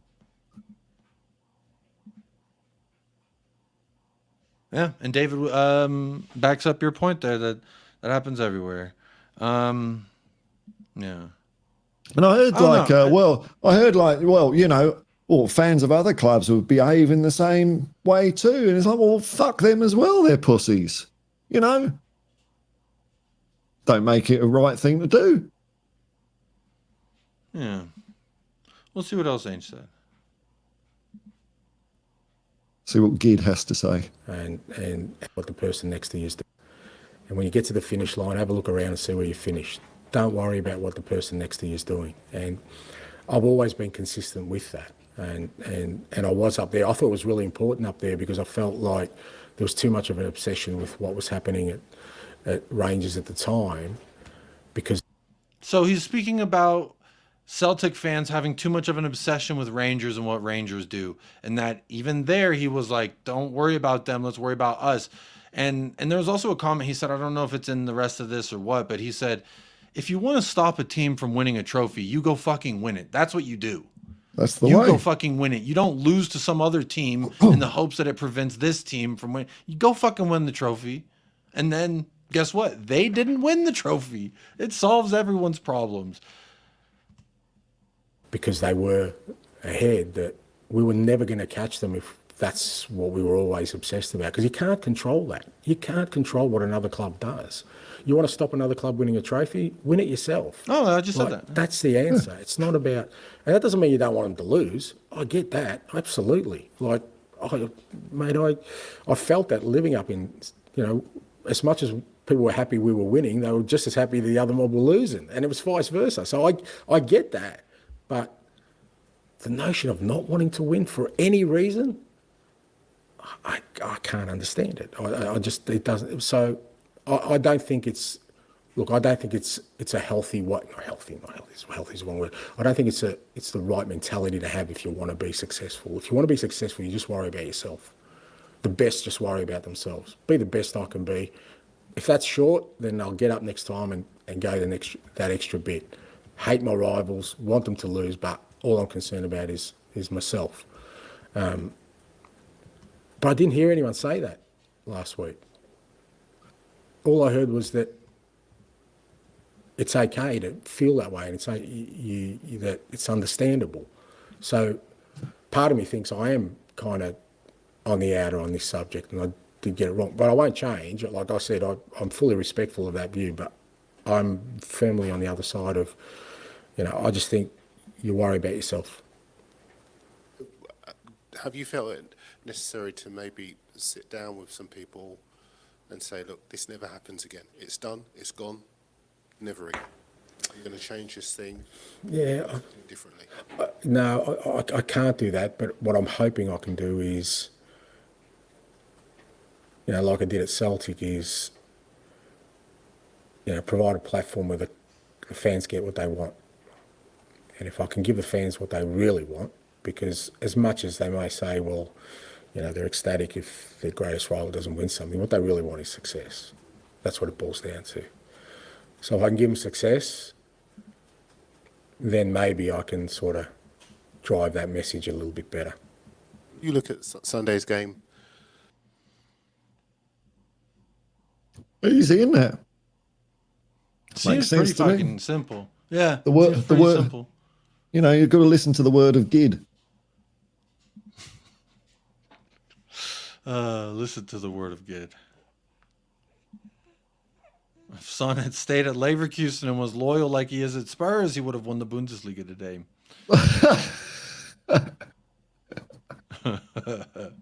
That's kind of funny. Did you know Harry Kane and Eric Dyer, for the second time in their career, have finished third in a 2-horse race? Hey, what, they finished third in the Bundesliga? Get the fuck out! Really? No. Oh my I god, I haven't swear. been following it because the last I saw is, you know, they were second by a long way, finished fucking third. Oh my god! Oh Yeah, dear! yeah, here, I'll show you. Yeah, Stuttgart finished second above them because Stuttgart won today. So they. You see that? Can you see that? Here's Bayern right there in third. Well, bro, there they you go, finished eh? in third, man. Wow, That's crazy. That's crazy.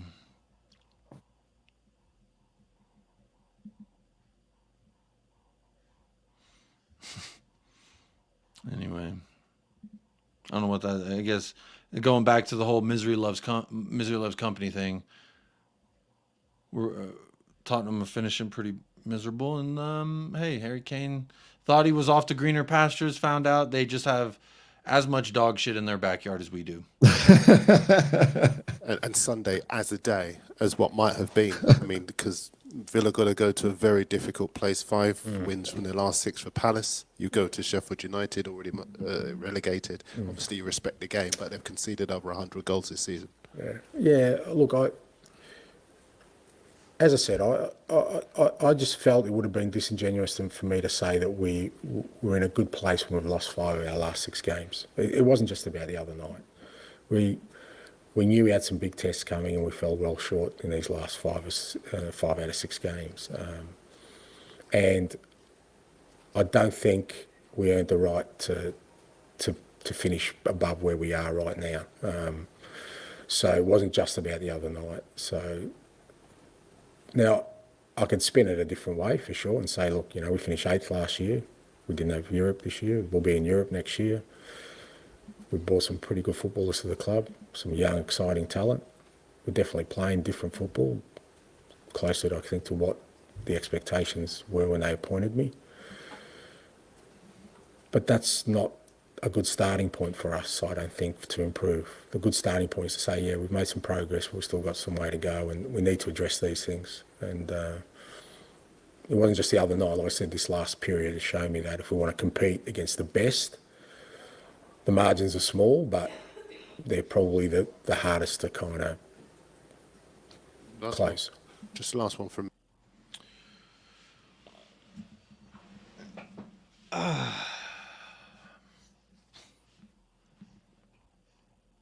You know,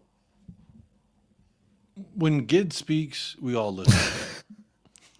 One from me, unrelated to all of this. It's Jurgen's last day. Everyone obviously is giving him a few words to send him off. What would your message be? Yeah, look,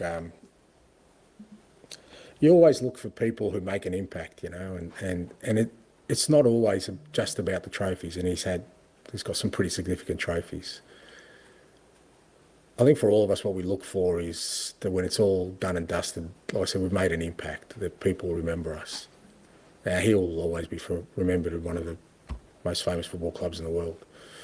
And it wasn't easy, because when you take over a club that hasn't had success for a while after tasting a lot of success, that's a hard shift. And he's put in a hard shift, and, you know, I think like I said, when you make an indelible impact where you've been, I think that's the greatest reward for anybody, apart from the trophies and, you know, anything else you may gain along the way. He made people's lives better. No, nothing greater than that. Tom? And I think a lot of fans will watch this press conference and read about it. And they'll have a lot of fears allayed by the way you just clarified all things the other day. But they will have been quite alarmed at the reaction and worrying about whether you're happy here. Really. So just to sort of draw a line under it, I know you sort of refer to it throughout, but are you happy at Tottenham? And is all this not going to be a problem? I mean, we've lost 5 out of 6 games. Like, I'm not going to come in here and be happy. Look, I'm hoping that you. He said, "I've lost 5 out of 6 games. I'm not going to come in here and be happy." Yeah. But then everyone will be like, "I'm not Ange out, but why isn't he more happy? Why is he so testy? Why?" Like, one of the things I've heard is like, "Oh, in his media, he's all testy. He's testy with the media. They ask him something, and then He's Sean was pissed like, off. Yeah, he does. Yeah, because we just Way had our too- ass handed to us. Bruh, he should be pissed. I'm pissed. Absolutely. We just lost. like, He should like be Ben- pissed too. Like Benencourt kicking the fuck out of the chair. I don't mind it. No. And that's the thing. It's like, Why is I he said this so about an angry? hour ago. People are always just going to pick apart, like, "Oh, he did this. I don't like that." But if he did the opposite, you wouldn't like it either. That's It's just right. people are never fucking happy. No. And it's like, to me, you can't please everyone. And I appreciate what Ange stands for as a man, which is, I'm going to be me. I'm going to do the things I was brought in here to do, which is to do all those things he just mentioned, which is changing the culture. And, you know, whether I saw Scott M, big up Scott M, you know, whether you think he's playing good football or not, a lot of fans staying after the match dancing after we win, fans staying after the match after we lose, indicates that something has changed. Yeah. You know, you can't change everything all at once with one broad sweep of a, but I think he's at least put a dent in it, and he's started it. And that's what we've needed, is someone to fucking start it. Big up Ren, member for 5 months. All hail our savior. Our savior. Big up Ren. Big up Ren. All hail Ange. Member for 5 months. Long time. More months than my daughter's been alive, which she was 2 days ago, turned 1 month old. So isn't that sweet? Big up Ren. Thanks for being a supporter of the channel. Hotspur Hood says 5 out of 6 that if Ange had better devious, we could have had 6 points. Davies Saka. I don't understand. I can answer that one. I think I get what he's trying to say. So he's saying like some team selections have caused us points, like picking Davies and picking Emerson.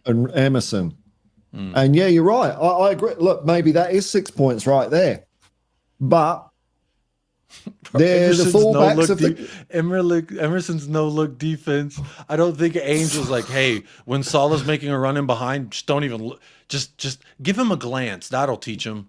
Just give him a glance." But right, you know, so Royale is a fullback at the club, mate. You know, so is Davies, and I think you have to put them. You have to play these. We're paying them. We're paying them wages. So what Ange is doing is he's putting them on the pitch. And he's also saying, you play my way as well. You play my way. You don't just go and do normal fullback shit. You do exactly what I say. And they failed. They both failed. And yeah, it could have cost us the games, but now it's easy for everyone to see. Now, you might say, but we already knew that. I guarantee you, I can find you dozens and dozens of Emerson Royale fans and Ben Debbie. Well. Yeah, I can find you. I can find you many fans that would have the opposite opinion, saying, "No, we should keep Davies, we should keep Royale." People blah, were blah, upset blah. we let Dyer go. Yeah, I know. People were upset we let Dyer go. So that's the level of. But now after those games, we can see that it's kind of not a question anymore, is it? Davies and Royale are just not up to the bloody job. So okay, there are times where we could have looked really short term and done what we usually do at Tottenham, which is paper over the cracks, put this player here, put this player just so we win this one game. But we don't learn anything and nothing progresses because then we scrape into the top 4 and the board say, well, we got top 4. We don't need any extra players. But now it's obvious. In certain circumstances, these players are shit. They're not up to the job and they've got to go. So, yeah, we've lost 6 points now, but I tell you what, that is going to get us more than 6 points next year. Yeah, I agree with that because I also see it as a way of like the same thing with when everyone said, oh, well, how could he rotate 9 players versus Fulham in the cup? And I said, bro, he just walked in and these are the tools given. And he's expected to not try and see if these tools are sharp enough, dull enough, and hard enough, and put together well enough that he could use them. And last chance before transfer window closed. And guess what? We got Sanchez the fuck out of here. Sanchez the fuck out of here. So it worked. And even when we did that, and then he go ahead. Even when we did that, there was a few games later where I don't know, we had a centre back injury or something, and people were saying, "See, we shouldn't have sold Sanchez." So okay. You're looking at the short term. No, seriously. So people were looking at the short term. You know, if we'd have kept Sanchez, then we might not have been able to buy Dragoshin during the last window because we've got this place stinking around. At least we got rid of him. That's a problem out the door. Dyer. And Dyer. Praise Gid. Bro, that's what praise Gid. That's why I always say, like, you know, hey, you can flaunt all those accolades Jose and Conte won. But Ange has done something with Tottenham that neither of them were able to do. Yeah, and that's wanker. dismantle that WhatsApp group, that fucking Daniel Levy WhatsApp group filled with Harry Winks, because he left in the summer, if you remember. Winks left because you're a fucking pussy. Get the fuck out of here is what Ange said. Reguilon fucking pussy. Get the fuck out of here. That's what Ange said. And we still have to figure out what we're doing. It's like you can't. What is it? But the Fulham game. We got rid of Hugo. We got rid of Dyer. We got rid of Sanchez. We've gotten rid of Harry Winks. These are all names that I've cried to get rid of. But guess who started them? The aforementioned managers. Guess who gave them life? The aforementioned managers. So for me, because they were just looking at the next game. The next game. How, you know, that's it. Because we haven't had a manager come in here and say, I'm trying to see what is Tottenham going to look like in 4 years from now. That's or right. 2 years from That's now. right. Yeah. They're all saying, oh, what are we going to look like next week? 1 year, because 18 months. That's, Jose Mourinho, he spends 2 years at a place, he's gone. Conte, same thing. Nuno, well, he kind of, you know, that is what it is. But I just see it like in regards to playing these players. He also said why he didn't put Van de Ven out there at left back, which was the same reasons why I said, do we know his hamstrings can handle that? Yeah, he can do the odd running back, tracking back, and using his pace to help us recover. But the inverted fullback isn't required to do that. And guess what? Van de Ven got a goal when he went, almost had an assist, and then he scored when he became that inverted left back. So clearly, why did he play Royale out there when he should have played Van de Ven out there and put Dragoshin in? That's where you're right. Yeah. He said his fitness wasn't 100% yet. There's we weren't reports sure his hamstrings could handle it. Go ahead, Paul. There's been reports now. I don't know how true this is. I think it was in Football London or something that during the game, Van de Ven was asking for the ball not to be passed to him because he was so fucked. He was so knackered during that game. So, but why didn't he play him? Why didn't he play him?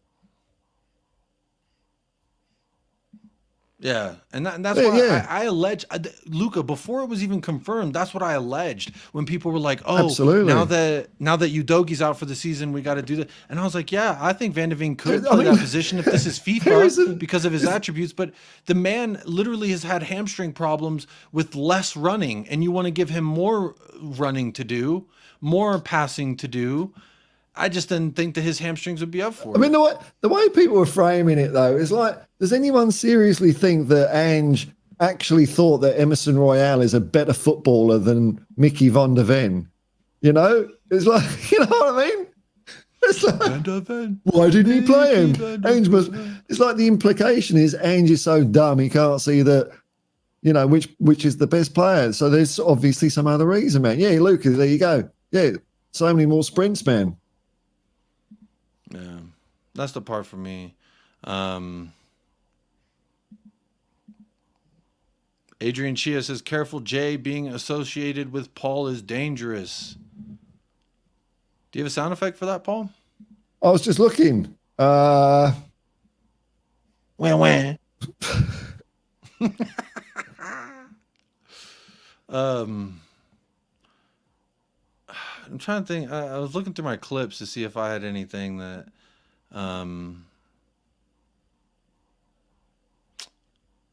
to anyone who has a problem with Paul, Brother,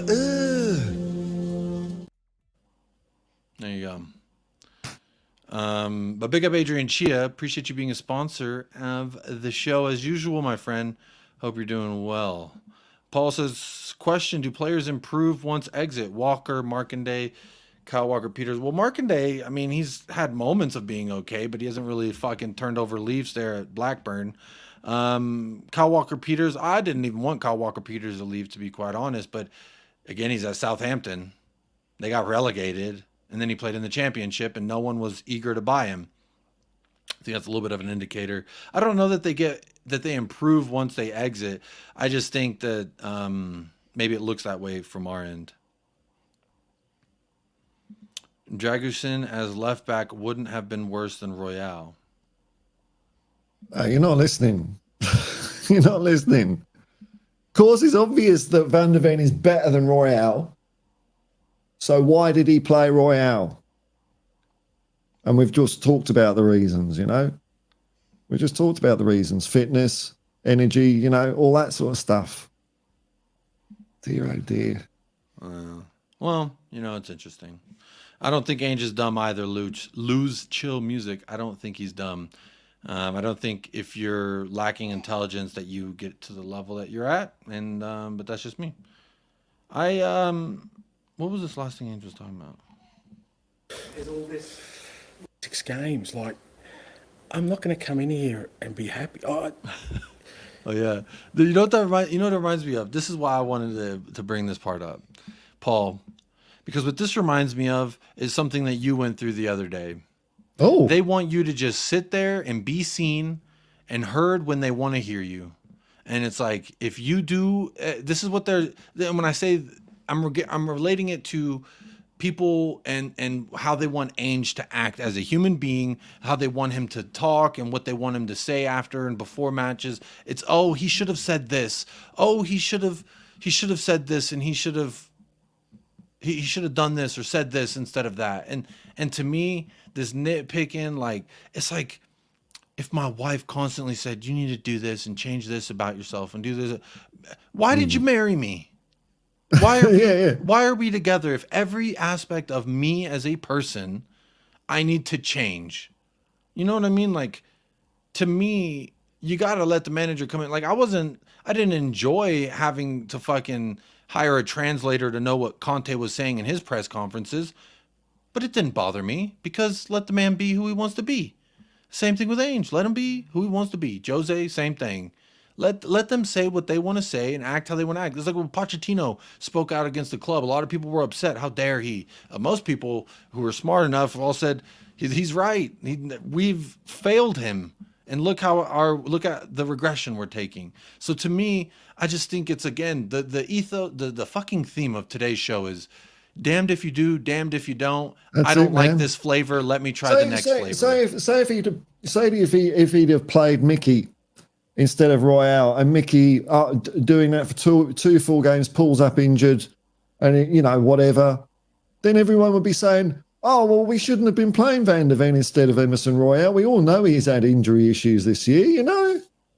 No, oh, that's another thing that when Van der Ven got his second hamstring injury, they said, Ange should have known Van der Ven's hamstrings were a liability. He shouldn't have asked and required him to do such a role. But then it's he's again, not a wizard. You know? Really? You shall not pass. Big up Adrian Chia should sell merch with Paul flipping the finger. I would too. That's great. It was so funny. I was looking at the comments and people saying, oh, that was disgusting behaviour by Paul. He stepped over the mark. I said, oh, fuck off. Grow up here, man. Jesus.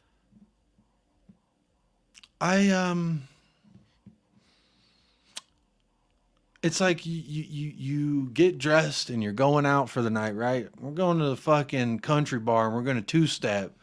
Fucking walk to the country bar and it's like electronic fucking techno music. And you're like, fuck this, I'm out of here. And then people are like, how dare you disrespect EDM music? The club has been disrespected. You don't like EDM music? It's like, no, I thought I was walking into a fucking country bar. Thought I was going to two-step my way.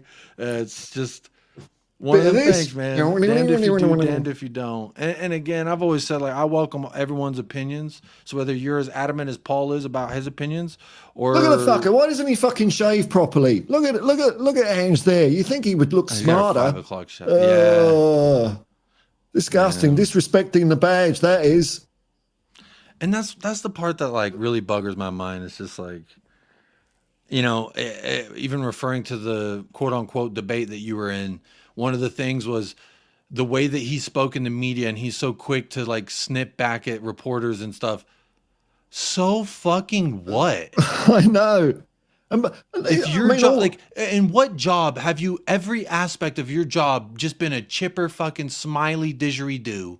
When the fuck, like, there's no one in 100% aspects of their fucking day-to-day job are like, you know what? I'm just gonna, bro, sometimes you're like, man, fuck this dude. Shut up. Like, leave me alone. Like after a match, before a match, leading up to a match.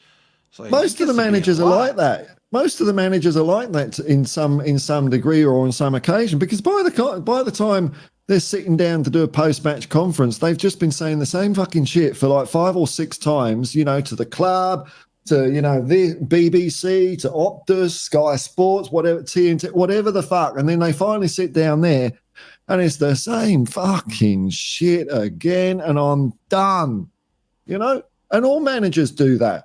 All managers do that from time to time, especially when they've had a loss, you know. You expect them to be all Dick Van Dyke. Blimey, Mary Poppins, dippity-doo. You know, we did just get pipped 5 games out of 6. Oh, piddly-pop. That's where I think, like, again, the beginning of the season, like, shaped people's expectations of not only Tottenham, but of, like, how Ange should act. Because when we were undefeated in 10 matches, he didn't seem like shit bothered him, right? Because he's in a good mood. We're fucking. I think there might be a bit of also, who the fuck's this Australian guy having a gut? You know, who does he think he is talking like that to the press? I was like, all managers talk like that to the press. Why single Ange out? I mean, have you seen Ten Hag, Pep, Klopp talk to the press sometimes? Fuck me, man, you know? Have you seen Arteta talk to the press? Arteta's disrespected the press, and we lambast him for it, and we shame him for it. We say, look at this fucking clown, the way he treats the media. But then they want him to. Yeah, man, it's. I feel bad for Ange, man. Like, I actually thought higher of talk. You know, they say the longer, or when you meet your heroes, you're often disappointed or something like that. Yeah. And I'm not going to say that like the Tottenham fan base is like a hero, but in the same regard, like when I first started YouTube, I was just so excited to interact with people who support Tottenham. I was just thinking, this is going to be so great. Everyone, you know, loves Tottenham, and we're going to talk about Tottenham, and we'll be like, oh, this player did this and this player, and we have disagreements and we debate, and like that's all part of the fun and the banter and the da-da-da-da-da. But then it's like, the more you work at your dream job, the more you realize this isn't that fucking nice. It's kind of, see, like this, Ange talks too much. Bro, they're asking him questions. He will get fined if he doesn't talk, but then he talks too much. Hasn't done him favors. Bro, and I said this at the beginning of the show, Paul, as I said, I feel like Ange is a victim of the kind of guy he is, which is an upfront, Australian.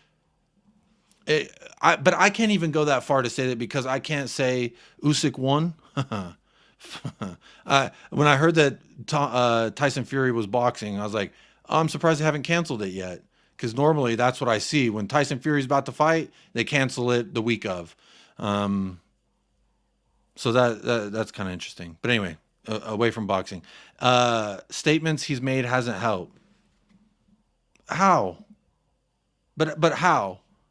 Because even the statement that I didn't like whenever he was in the press talking about I'm not concerned about set pieces, we haven't even zero cents.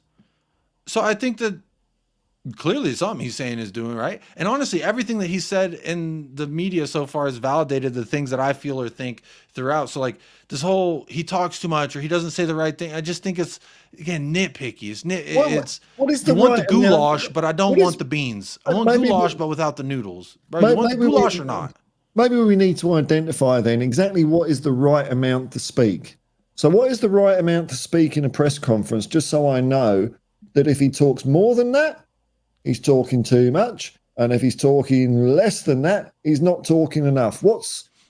Give me an exact measure of the amount you want him to speak. You can't do it. I just, in the questions you get the same question phrased three different ways, and he's trying to answer it for these people to do their job. The Harry Kane stuff at the, before the season started, it was every question was Harry Kane. And it's like, well, what's he going to say, folks? He's not going to tell you what's actually happening or anything like that. That'd be ridiculous. See, this is fair. See, I like this more from Ryman's son. I don't give a fuck how Ange carries himself. Okay. It's just about the tactics. And if you don't like the tactics, you don't like the inverting wingback, fullback thing, then that's fine. It's again, I've always said on this channel, you're allowed to feel however you want to feel about this. But for me, when I see Destiny Udogie playing as a second striker, I get a little bit like, oh, what are we doing here? Oh, what's going on here? I'm enjoying it. I like the tactics.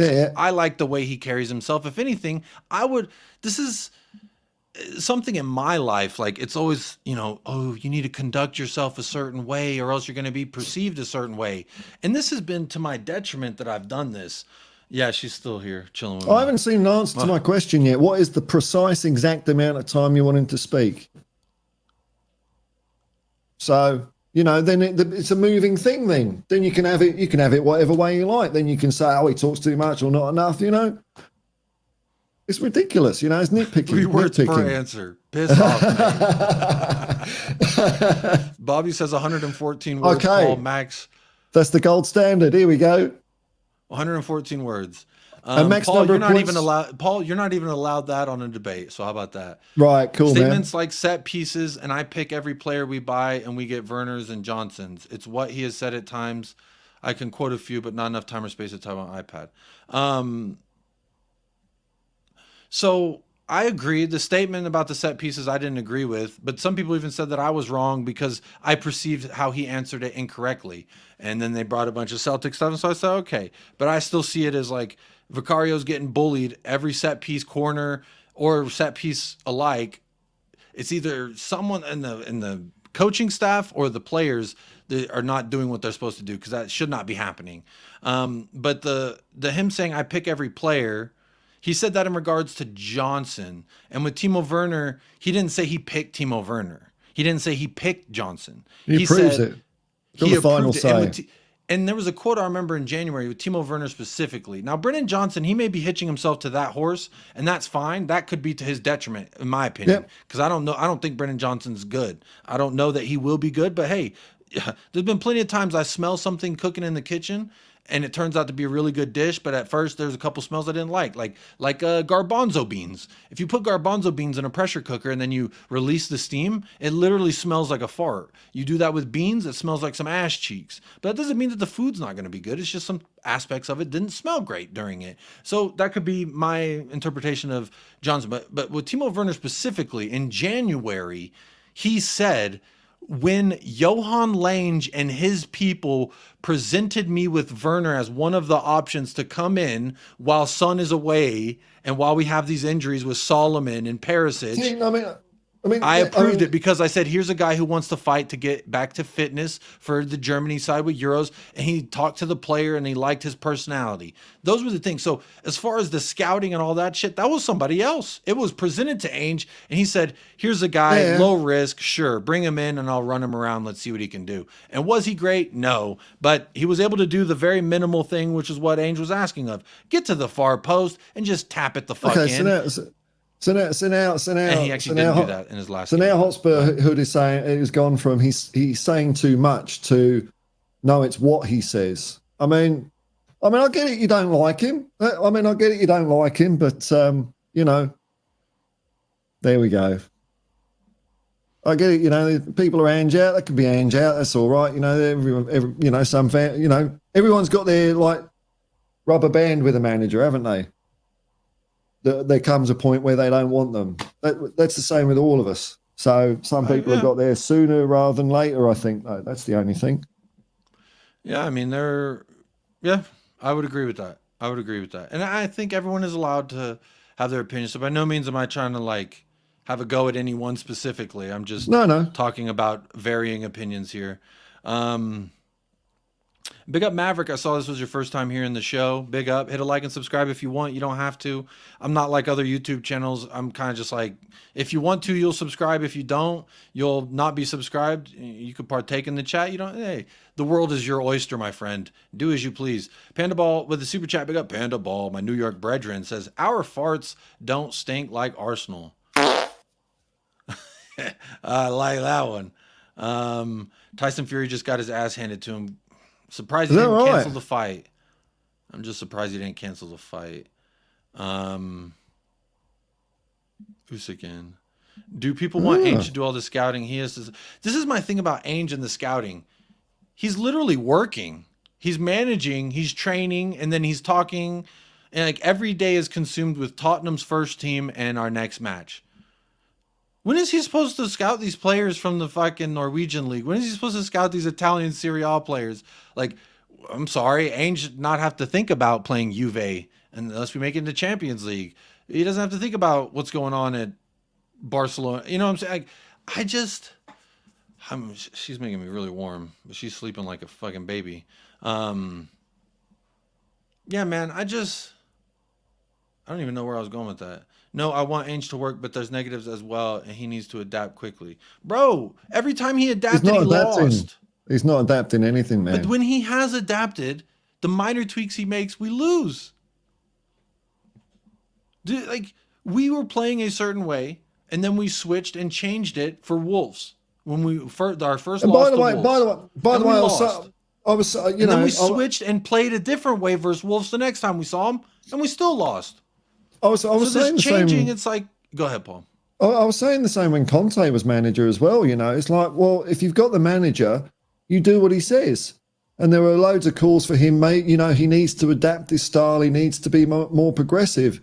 And I'll say, no. He's just got to play the way he plays, which is this 5 at the back. I mean, I didn't like the style, but there's no point in getting him to do anything different. That's never ever going to work. So if you've got the manager, the only chance you've got is to just do what they say. There's no adapting. I don't see that to be a relevant thing. So yeah, obviously prefer Ange as a manager to Conte, but I was saying the same shit last year. I don't think a manager should ever change and, you know, float about like a cork on the water or adapt his style because of what players he's got. I really don't. Yeah, I'm sorry. Every time I'm not talking for a while. That's all right, I forgive you. Every time I'm not talking for a while and I just shout, she's like... So the startle reflex. Have you had fun with the startle reflex? I hate it. It makes my reflexes. Well, you sort of let the baby go like that, and they go, ah. It's like one of the reflexes they're born with. They go, ah. They do that. I'm not saying drop the baby. I'm just saying, like, you know, if you lower it, they go. You want me to drop my baby? Drop your baby, yeah. Benito Sotelo, big up, my friend, says his set piece foundation is shit. But what I would say is his resume of set piece foundation is the second year it's always improved and decreased by upwards of 60% as in regards to concession rate. So if we do the same thing, I feel pretty confident about our set pieces going forward. Ugly Fish, that's right. Some fans do want a flip-flop manager that doesn't believe in himself or his football. Hotspur Hood says 3-0 down, 4-0 down before we make subs. He needs to adapt. No, he don't. Well, he's not going to. He's not going to. So it's academic. So it's now not about, but like this is again like changing the argument. You want him to adapt, but at a rate that is the rate you say. Oh, adapt at this rate, not too quick, not too fast.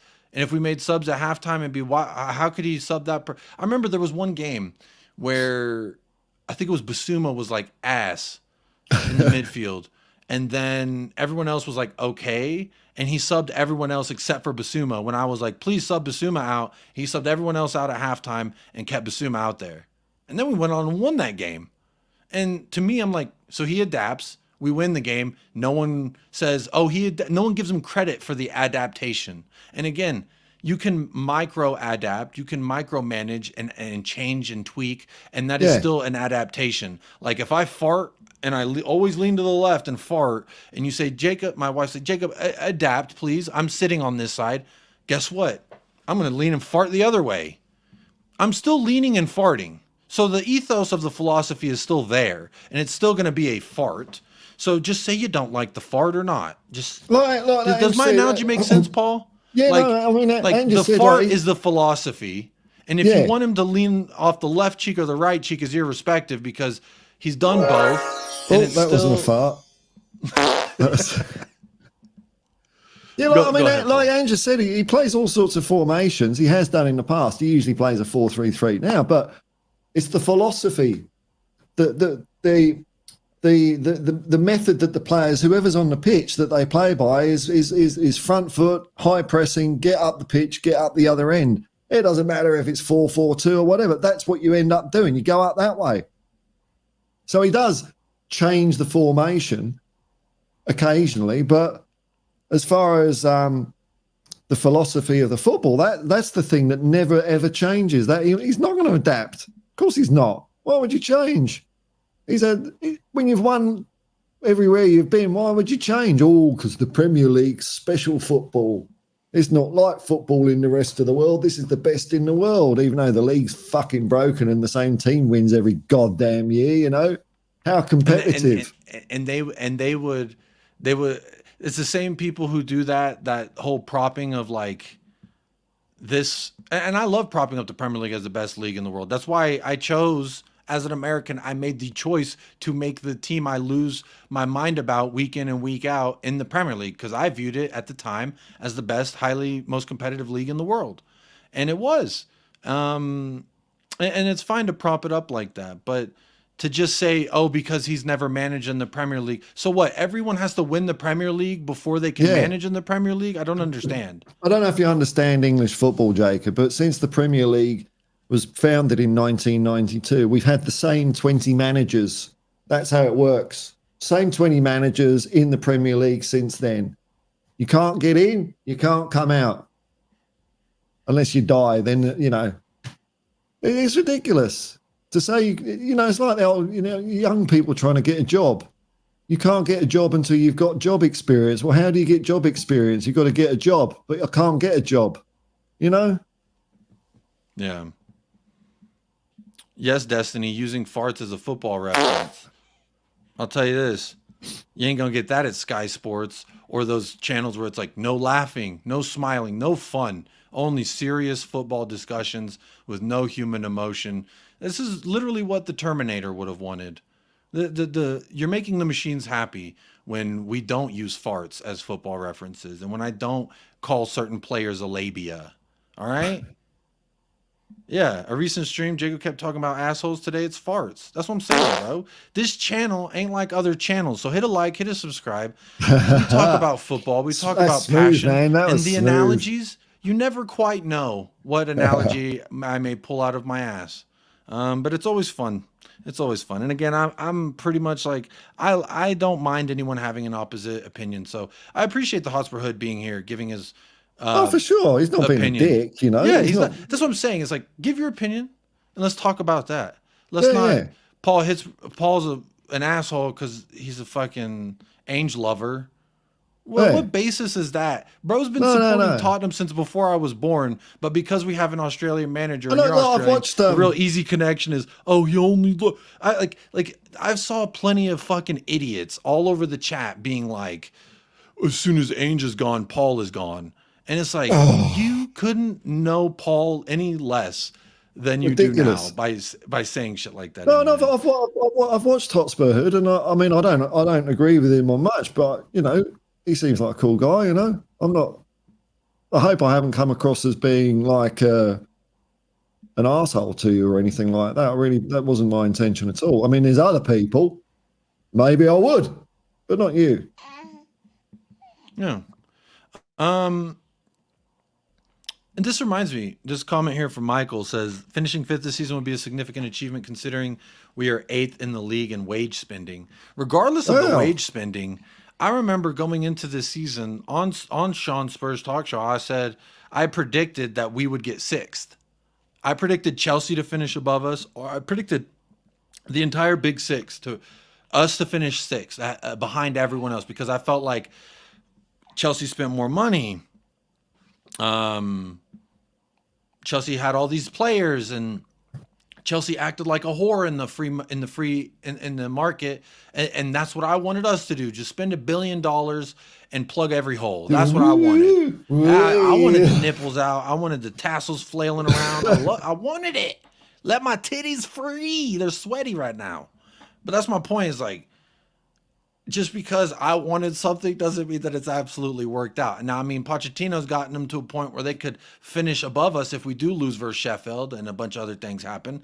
So I think that speaks a little bit that I wasn't completely far off, but by all intents and purposes, they've been a laughingstock this entire season, and that doesn't change just because recent things. But again, I predicted us getting 6. I predicted us behind United, behind Chelsea. You know, if we win, we're closer to Liverpool than no. I think I'm mixing someone up. I think the show's been going on over 2 hours, and I'm fucking up, and I'm sweaty, and this arm is hurting because it's been in this position for so long, holding this baby. But big up to Bob Down Under says, what a watching one man trying to change the culture of management, players, staff, and fans. I did a bit of a reflective video this morning. I've got to say, overall, I've really enjoyed this season. Not that I'm saying it has been, you know, the best football at all times, but just for I think what we've learned, and you know how I'm hopeful that things are changing at the club. You know, because I've seen Ange in other jobs, like when he was Australian national coach, where he clearly didn't get the backing from the higher ups, and Ange behaved as if he had, and he didn't say he had support. So when I hear him say things that the club says he can have what he wants, I trust that Ange is being honest in that.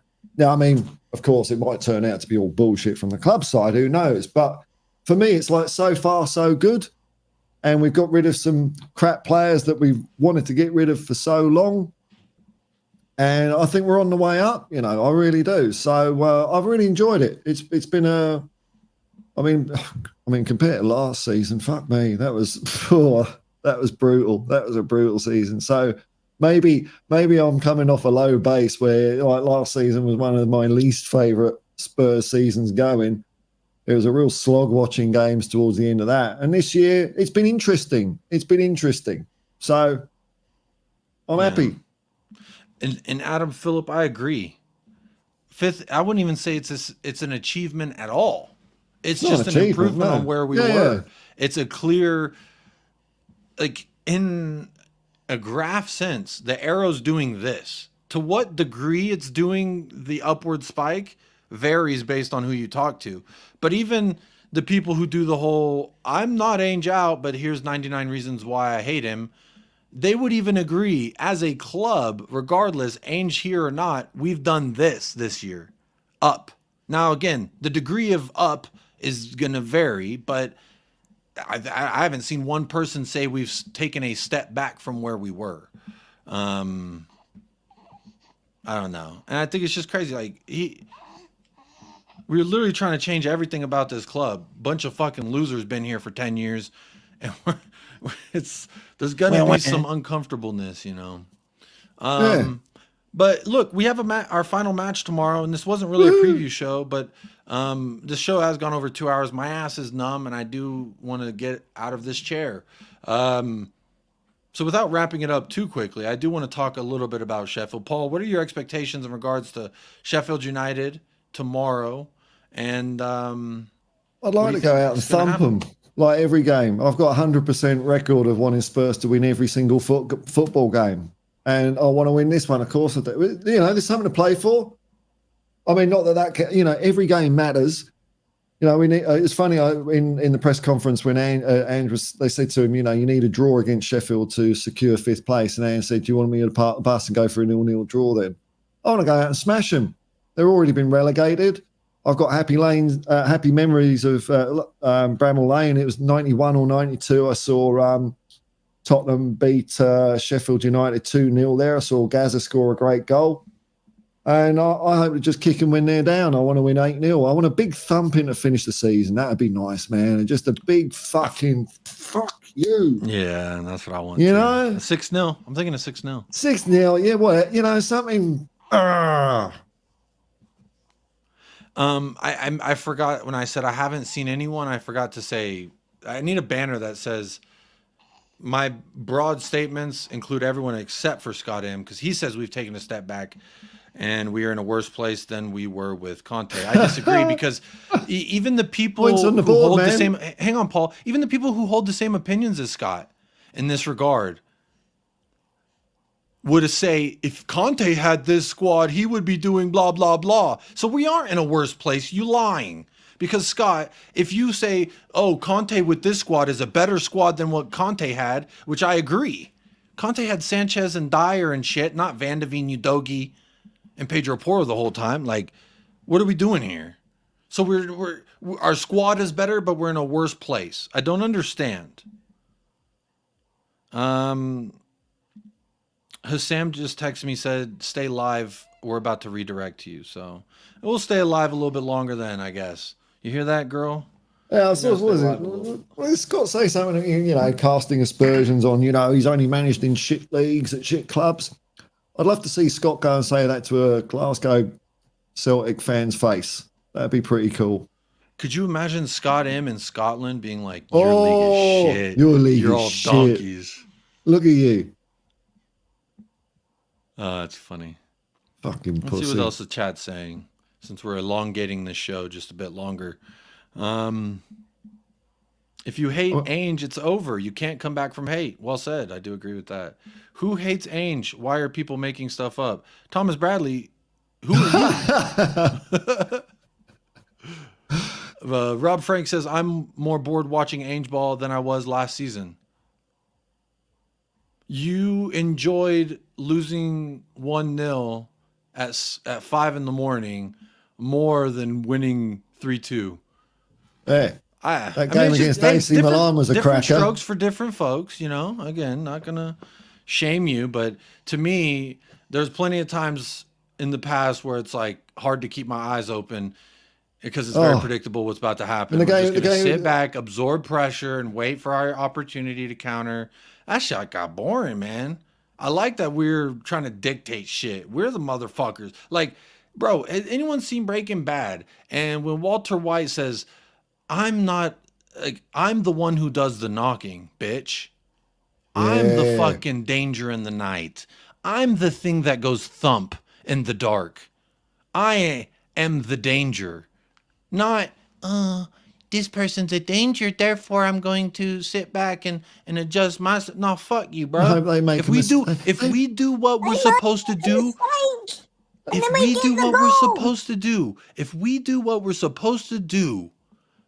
fuck they them. don't get these chances. Newcastle, when we lost 4-0, at 6 minutes and 40 seconds. Go back. This is ingrained in my fucking head because everyone's like, oh, Ange really fucked it up out there in St. James, huh? Well, everyone's Lord and Savior Antonio Conte. Or wait, was it Stellini at this time? I don't know. Mason? But we got fucked worse at St. James at 4-0, by the way. We broke a record for conceding 4 within 23 minutes, something of the sort. But going back to Newcastle, at 6 minutes and 40 seconds, Ange ball leads us to a clear-cut opportunity in front of net, and Timo Werner does I guess he thought he was Zlatan Ibrahimovic. No. I remember it very distinctively. He was wide open in the box. The cross comes into Brennan Johnson, I think, actually crossed it decent for once. Congratulations. Thank you, Brennan, for that. But he crosses it decently. And Timo Werner, in this moment, the ball is in the air and it is arriving at him. Timo Werner says, I'm going to fucking volley this. Rather than I'm just going to control it and shoot because I have the time, or control it and pass it to Son, who's fucking 2 yards away from him. Those two things could have led to our first goal and made it 1-0. Therefore, when Isak gets his chance in behind with that one incisive pass that opens our entire defense up, then they get that. Guess what? It's 1-1. It's not 1-0. You know what I'm saying? And the dynamics of the game change completely. So again, it goes back to my point of, like, if you're bored watching Ange ball, then that's just down to a difference of opinion and like a preference and what you want to see when you turn on the ball game. When I turn on the ball game, I want to watch a fucking ball game, not a pussyfooting affair. Now, just because a lot of these players are used to pussyfooting, and just because these players pussyfoot in Ange Postecoglou's system, don't mean that Ange Postecoglou's system is a pussyfooting system. And that's what I like to see. So, how are we worse off? I'm curious how we are worse off. I'm sure Scott told us. At the end of the day, to some people, Arsenal winning the league is the end of the world. The same Tottenham losing is the end of some people's world. That's football. Yeah, I mean, it is football. Because if we did what I wanted, which is win every single game, we win in the league. Yeah. And who doesn't want to win the league? Come on now. Bill says, so if someone disagrees with you, they're a pussy. Do these players disagree with me? No, this is the whole, oh my Lord. Oh, people are so soft-skinned. So, I mean, it's not, I don't know if you're a regular viewer here, Bill. It's not like I've never been insulted by any of these people, or Scott M in particular. But as soon as you give a little bit back, they play the victim, don't they? So, what can I do, man? What can I do? I'll just sit here and let them throw barbs at me. And that's how it works, is it? Come on, man. Come on, man. I've had all sorts of shit from these guys. 352 park the bus, so fun to watch. Yeah. And the only reason we scored in that system too was because Harry Kane is the world's best striker and Heung-min Son is a world-class finisher. That's it. But it's so fun to watch. We just sit back, just absorb, baby. We are plants, and football is photosynthesis. We're just supposed to sit there and absorb until someone either steps on us, cuts us down, or a dog shits on us. That's what the people want, I suppose. Scott says, I love the idea that speaking truth isn't something to be scared of. Huh? Okay, Ben Shapiro. I don't know what he's on about. That is pretty Ben Shapiro. Truth. Yeah, I speak truth. But my first... What? Truth. I do this a lot on when I go on Staffy TV, which big up to MHF Football, Mo and Hassam with the redirect. I see over 200 people watching now. So big up. We've doubled our numbers. Big up to Hassam. Big up to Mo. If one of the mods could drop the MHF or This Is Football link in the chat, that'd be great. I fucking knew it, man. I fucking knew it.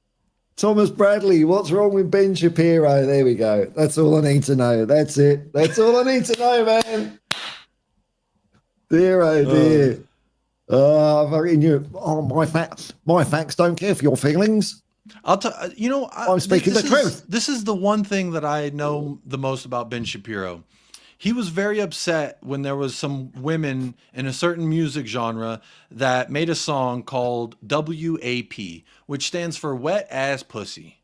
And he couldn't understand why a pussy needed to be wet. And that's all that I needed to know about him. Come on, man. And I felt so bad for his wife. I felt so bad for his wife. He was just like, why does the vagina need to be wet? Why do we need to talk about a vagina? Well, it's that we need some deodorant on that, some antiperspirant. Someone get silica a gel. That was the first. So to me, that's what's my first thing. That's what's wrong with Shapiro. His poor wife. He neglects her. Hell, man. That's what I would say. But big up. This is Footballs and all the people here. Hit a like, hit a subscribe if you're new. Even if you're here for a short time. You're all here saying it's who we are, mate. And it is It's who we are, mate. Mate. They think they're dunking on me when they say it's who we are, mate. But bro, when we lost to Chelsea 9 men and we were still playing the high line, everyone's like, how could you? I said, bitch, remember the Alamo. So when people say it's who we are, mate, this makes me feel good inside. It is who we are, mate. It is who we are. So here we Hey, are, we got mate. someone over there on the Twitch says, insulting fans who have a different opinion to you, you call them insults, which is rude. No, I don't. But Hey, Thomas if you took- Bradley. How about that? Oh, he took a finger up at me.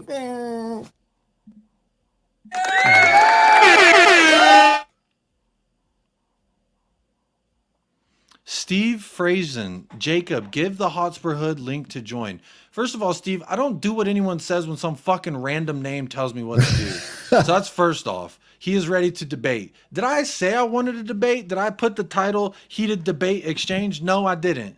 I've been discussing Hotspur Hood's. Hang on.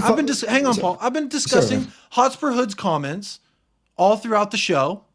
So it's not like I haven't represented the angle in which he's wanting to put forward. So to say now show some balls and get him on, bitch, fuck you, Steve. How about that, Steve? Suck a fucking dick, Steve. How about that? Hey, because for you to tell me show balls and have him on, bitch, you get a channel, you fucking pussy. You're hiding behind an avatar, Steve Frazen. Fuck you. Tell me what to do with my channel. Shout out the Hotspur Hood. But telling me what to do will never get you what you want. So fuck you. Don't ever tell me how to run my channel. You show some balls and get a fucking YouTube channel, you bitch. How about that? Coming in here, show some balls and have somebody on. How about this? You show some balls, you have your own channel, you have them on. Fuck off, pussy. See, Fuck this is around, why coming in here in my chat, talking shit, show some balls. Fuck off. So this is what happened to me when I got told not to laugh and not to move. This is I empathise with you, Jacob. That pisses me off. Oh no, fuck off, mate. Like, I'm putting my time on my channel to do what I want, and then you got some cunt sitting there. You get fucking so and so on and fucking show some balls. Look, he said it. He's spamming it. You fucking loser. And hey, you know what? Just to set the record straight on something here, Jacob and I, you know, I don't know. You might have seen my views on what I thought of the way fans didn't support the club were about. I didn't like it in the slightest. Made me very angry. But about a week Bill, ago, he's not going to storm off because I'm actually going to give him a chance to speak. So thank you. Go ahead. But was it last week? As I interrupt you, it was before the Manchester City game. I was on Jacob, and Jacob at that stage he changed his mind, of course, but at that stage wanted City to win, and I wanted Tottenham to win, but we didn't lose our shit at each other. And Jacob, and from my point of view, Jacob's view was like, oh my God, I just don't get it. I hate it. But it was all cool. So when you see me doing that to people, there's usually a bit more to it. yeah, it really what it Or is. telling people to fuck off, or telling people they're a pussy. It's not because they're disagreeing with me. It really isn't. I mean, people agree with me, and I've said that too. You know, it's just if someone's going to be a cunt, basically. If someone's a That's cunt, my you know. point. I don't know what is going on with my son next door, but he's very upset with whatever my wife is doing. I'm about to text her. What the hell is going on? Yeah, man, I just don't like when people like talk out their ass or like. To me, Paul, like you said, we disagreed, we debated. You said your spiel, I said my spiel, and that was that. And we allow each other the ability to speak. Say no to drugs, Bill. Say no if you want, man. It's all about life. Yeah, Jacob. So all talk, no walk, bro. Who are you? Oh God! Who are you, Steve? I don't know wanker. What a wanker! This guy. Yeah, how to win subscribers and likes. Yeah, y'all want me to be fucking clickbait. That's why I sarcastically change my titles to heated this and eco-friendly debate and all this gay shit. Because it's like I just say shit. You know what I mean? And you want. Here we go. Man. Here we go. Yeah, like, I'll have a chat. I'll have a chat with anyone, so long as it's in good faith. You know, if it's in good faith, that's You know, that's it. As soon as someone tries to be, you know, a debate lord, do stupid debate techniques, or is deceptive, or is underhandedly insulting, then, yeah, they get the finger. That's what they get. They get the fucking finger. And Up your Destiny's ass. here all the time. And when Destiny misrepresents me, I'll tell Destiny they're wrong again. I've said 3 times on this show, it's okay to criticize Ange and the things you see and the things you don't like. But again, you got people just misrepresenting, and that's all they do. These are the fans Levy dream of. And so are you, the faceless account with a Tottenham picture. Is that another one that's been like created in the last week by any chance, you reckon? Let me check. Just gonna get my phone. Sorry, hang on a second. Let's see. Go to channel. Let's see. No, it was created a year ago. Their name is Rick Jansen. I remember Rick Jansen. So why, Rick Jansen, did you change your name from Rick Jansen to Steve Frazen?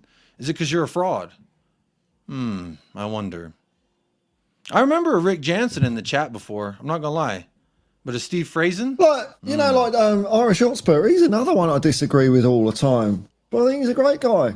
You won't see me doing that to him. Didn't you say some shit to what's his name? You told the story the other day. That scary looking actor who also played football, and you were cursing him as a kid.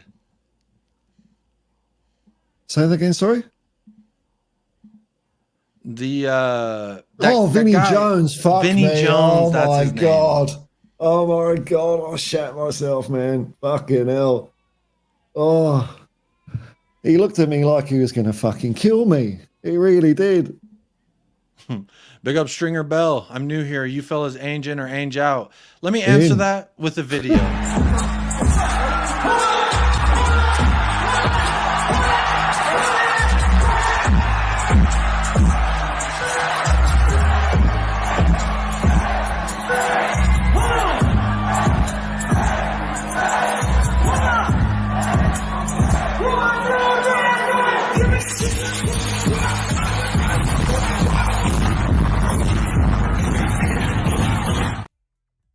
I hope that clarifies my stance. I know that's like when you were saying that was a meme, but that makes me laugh, man. That's brilliant.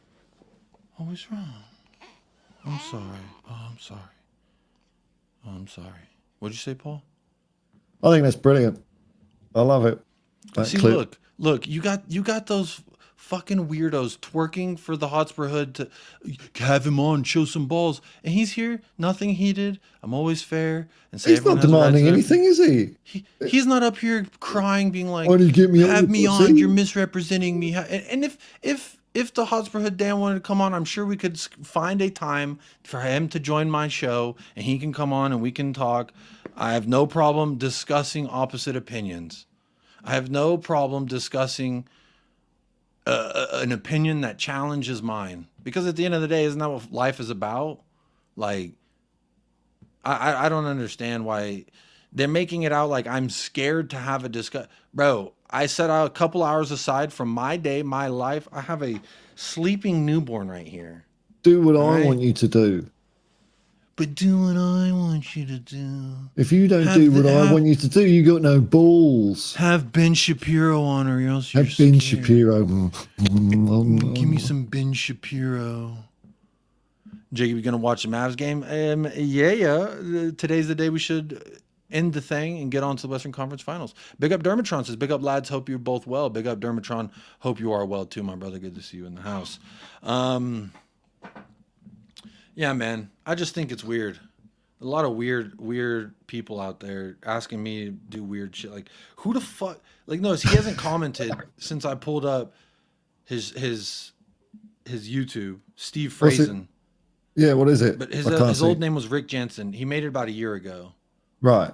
Okay. And I remember Rick Jansen in the comments. I remember Rick Jansen. Who the fuck is Scott Frazen? He's just coming. Show me the proof. Fine by me. Arrange a show. Never had a show with either of you. It'd be good. There you go. But apparently I'm too scared. Look, we just sorted out. Oh, yeah. Let me on. Send me the link, bro. Let me on. Who are you? Who are you? You might be a German cannibal or something. I don't know that you you're know. I don't know if you're gonna join the show and Just flash come on and your- take a shit in flash a your bowl of vagina? cornflakes Yeah, or what's going something. You on? know. What's going on? Apparently, Vinnie Jones is very nice. He Oh, doesn't I'm look sure he is, man. I'm sure he is. But when he fucking glared at me during a game of football after I called him a cunt, I apologised meekly. I'm sorry, Vinny. Oh, fuck me. Well, I'm going to end the show, so we're going to end it there. Paul, you got a score prediction for tomorrow? Ah, fuck it. I'm going to go 8-0. Bollocks to it. Why not? 8-0? I'm going with a 6-1. Okay. We're going to I see us conceding Modest. for some. I see us going down 1-0 and then just scoring 6. Let's do that. Let me see. I'm setting up the redirect here. Make sure that's on. But let me say big up to the sponsors tonight. Tom Martin, member for 6 months. Bobby K, Fifth Elemento, grabbing that membership. David Shear with a super chat. George with a membership gifted. 5 gifted from Bob Down Under. 5 gifted from Ray Chrisley. Big ups to you both for that. Jerome with a super chat. Big up, Jerome. Always big supporter of all the channels out here. Ren, of course, always being a good supporter, she is. Adrian Chia with a few super chats. Panda Ball with a super chat. And rounding us off with Bob Down Under. I want to talk about politics and Ange and Levy. I will be fair. That's we'll get nice. it sorted out. Please That's tell me nice. why. Hit me up on Twitter so we can DM. I'm putting my Twitter handle in the chat. So there's my Twitter handle. Follow me on Twitter. And this way I know you're a real human and not some AI bot. Because what AI wants me to do is to not smile, not laugh, not joke, sit there like a fucking statue when we're having a discussion. God forbid someone be upset with a little bit of human movement. But there we are. And there's that. Well, I can't It's been wait a fun for the show. exciting, Over 2.5 hours. I did not expect to go this long. But here we I can't are. wait. I can't wait to the exciting show between you and 23489. I didn't know it's good, isn't it? Oh, people, 2384. Yeah. That'd be great. That'd be great. I mean, that's the way. I mean, you often let just random fucks that you've never heard of on the show. That's what everyone does on YouTube. You know, Everyone on YouTube just lets everyone does that. on. Yeah. Every channel's like that. Just come on in, fuck it. You fucking weirdos. Yeah. I am not a fuck. I am not a fuck. Don't call me a fuck. Hobo. He called you a Ooh, here we hobo. go. Yeah, well, there you go. Fuck off. Oh, no. Oh, no. He's going to say, oh, that you've gone over the line. You've given me the finger. How offensive.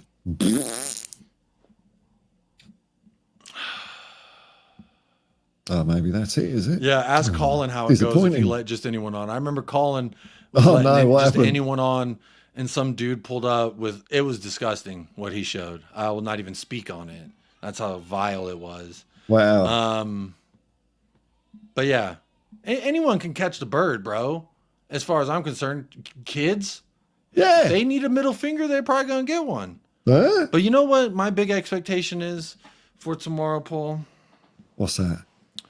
I can't wait to continue to root for Tottenham to score so I can be filled with all the internal chemical reactions that occur when Tottenham Hotspur score a goal. Cannot wait.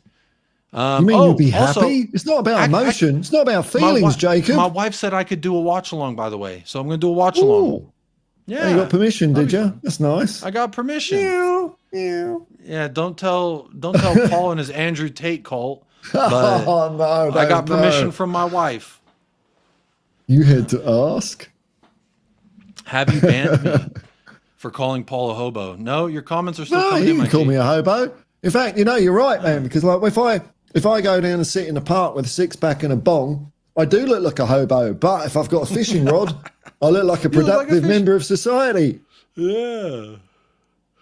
See, here we go. Oh, they're all the same, man. You can see, I fucking see him a mile off, can't you? What, the child sex trafficker is the man, is he? Fuck me dead. Oh, This guy says, what's wrong with Tate? Tate is a man. he's a child the first sex thing I would say trafficker. is Google what he's being charged with. Yeah. Trafficking young women. That's my first indicator he's not a great guy. Yeah. Pretty Anyway. not real that good, is it? I'm sure there's some really good sex traffickers in the world. You can't judge a person just because they imprison women and force them to have sex. Oh, okay, he's saying he's not children. Okay, well that's all right then. That's all right. Oh, they're adults. They're adults that he's trafficking. They're adults that he's fucking. That's better. Oh my God. Brilliant. All right. Well, that's going to do it for the show. I have one kid crying. This one's waking up. No. Just this is always one that getting my craw. Innocent till proven guilty. No, because if I go and punch an old lady in the face, I've actually done it, haven't I? I've done it. I don't have to be found guilty in a court of law before, it's you official. don't have to show me the video of me punching the old woman. I've done. Yeah. I agree. Because I could do that and run away. Then I'm not guilty. Or I delete all the video evidence. Prove it. Prove I punched that old lady. Where we were. Am I woke? I'm more woke than you can fucking believe, mate. I love a bit of woke. Love it. Bro, are y'all on the same account? Hotspur Hood and Thomas Bradley? That's the law. Well, they've been saying the same shit. Hey, look, if you define your own personal moral compass by what people in Parliament say is legal and illegal, that's more power to you. But I don't. What I would also say about this in regards to, well, the law says it's this, so that must mean it's right. That is being intentionally simple, Thomas Bradley. You random fuck who no one knows, who just all of a sudden popped up and started trolling everybody. I would also say this, Thomas Bradley. My headphone just died. Being intentionally simple is actually what you've been doing this entire stream. Because you're disregarding the things that we say, you nitpick, and then you move the goalpost. But I would also say this. At once upon a time, I was told the law was black people can't vote. Because it's the law, does that mean it's right? I was told black people were property of the white people at once upon a time because, like the Hotspur Hood says, that's the law. They were property because that. Does that mean it's right? Does that mean I agree with it? Does that mean I think that that is the way that it should be? No. But again, you can live your reality based off the perception of some lawmaker. But I don't. I'm a little bit more of a free mind. That's why Paul and I are on the same wavelength as each other. Is calling Andrew Tate out for what a disgusting human being is now woke? I guess so. Yeah. I guess I'm woke because I don't want women to be trafficked. And I don't. Oh, because the law. The law said. He's innocent at the moment, Scott, remember? It's crazy, eh? Yeah, Skull-X, you're just, the law said you're property. Do you feel like property? That was the law, man. That was the law. Can't argue with the law. Oh, you're right. The law said I'm supposed to flip you off when I don't like you. All right, there you go. All right. There we go. Yep. Oh my God. Oh my, yeah. We're going to be ending the show there. That's going to do it. I think we've gone 2 hours, 45 minutes is plenty enough for me, plenty enough for my daughter and my family. I appreciate all the sponsors tonight. We'll be back tomorrow for a watch along. I'm going to schedule that so y'all will know that I'm actually going to be doing the watch along. So big up to everybody. As always, do me a couple favors. If you haven't liked the video 2 hours and 45 minutes in, you're probably not going to anyway. I don't know what likes we're on. I'm going to refresh and look at this abhorrent number because let's see what it is. 145, very nice, to 226 votes. So about 100 of you didn't like, but you did vote. And you know what? You're allowed to do whatever you want to do. Don't let me dictate. Don't let my life tell you, or my laws. Because again, everyone's laws are different, right? But big up everybody. Stay fresh, stay blessed, up the lads. And as always, come on, you Spurs. Not even against City is what I meant to say. Come on, you Spurs, even when we play Manchester City. Nice one, man. There we go.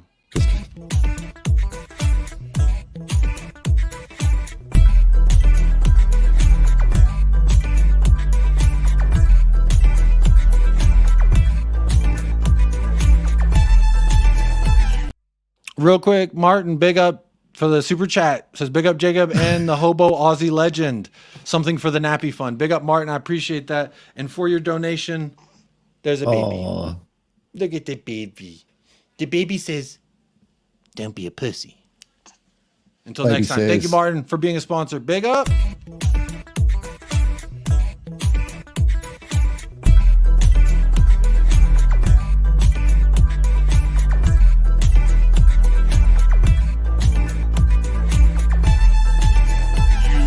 United Spurs of America, with your hosts, Michael and Jacob.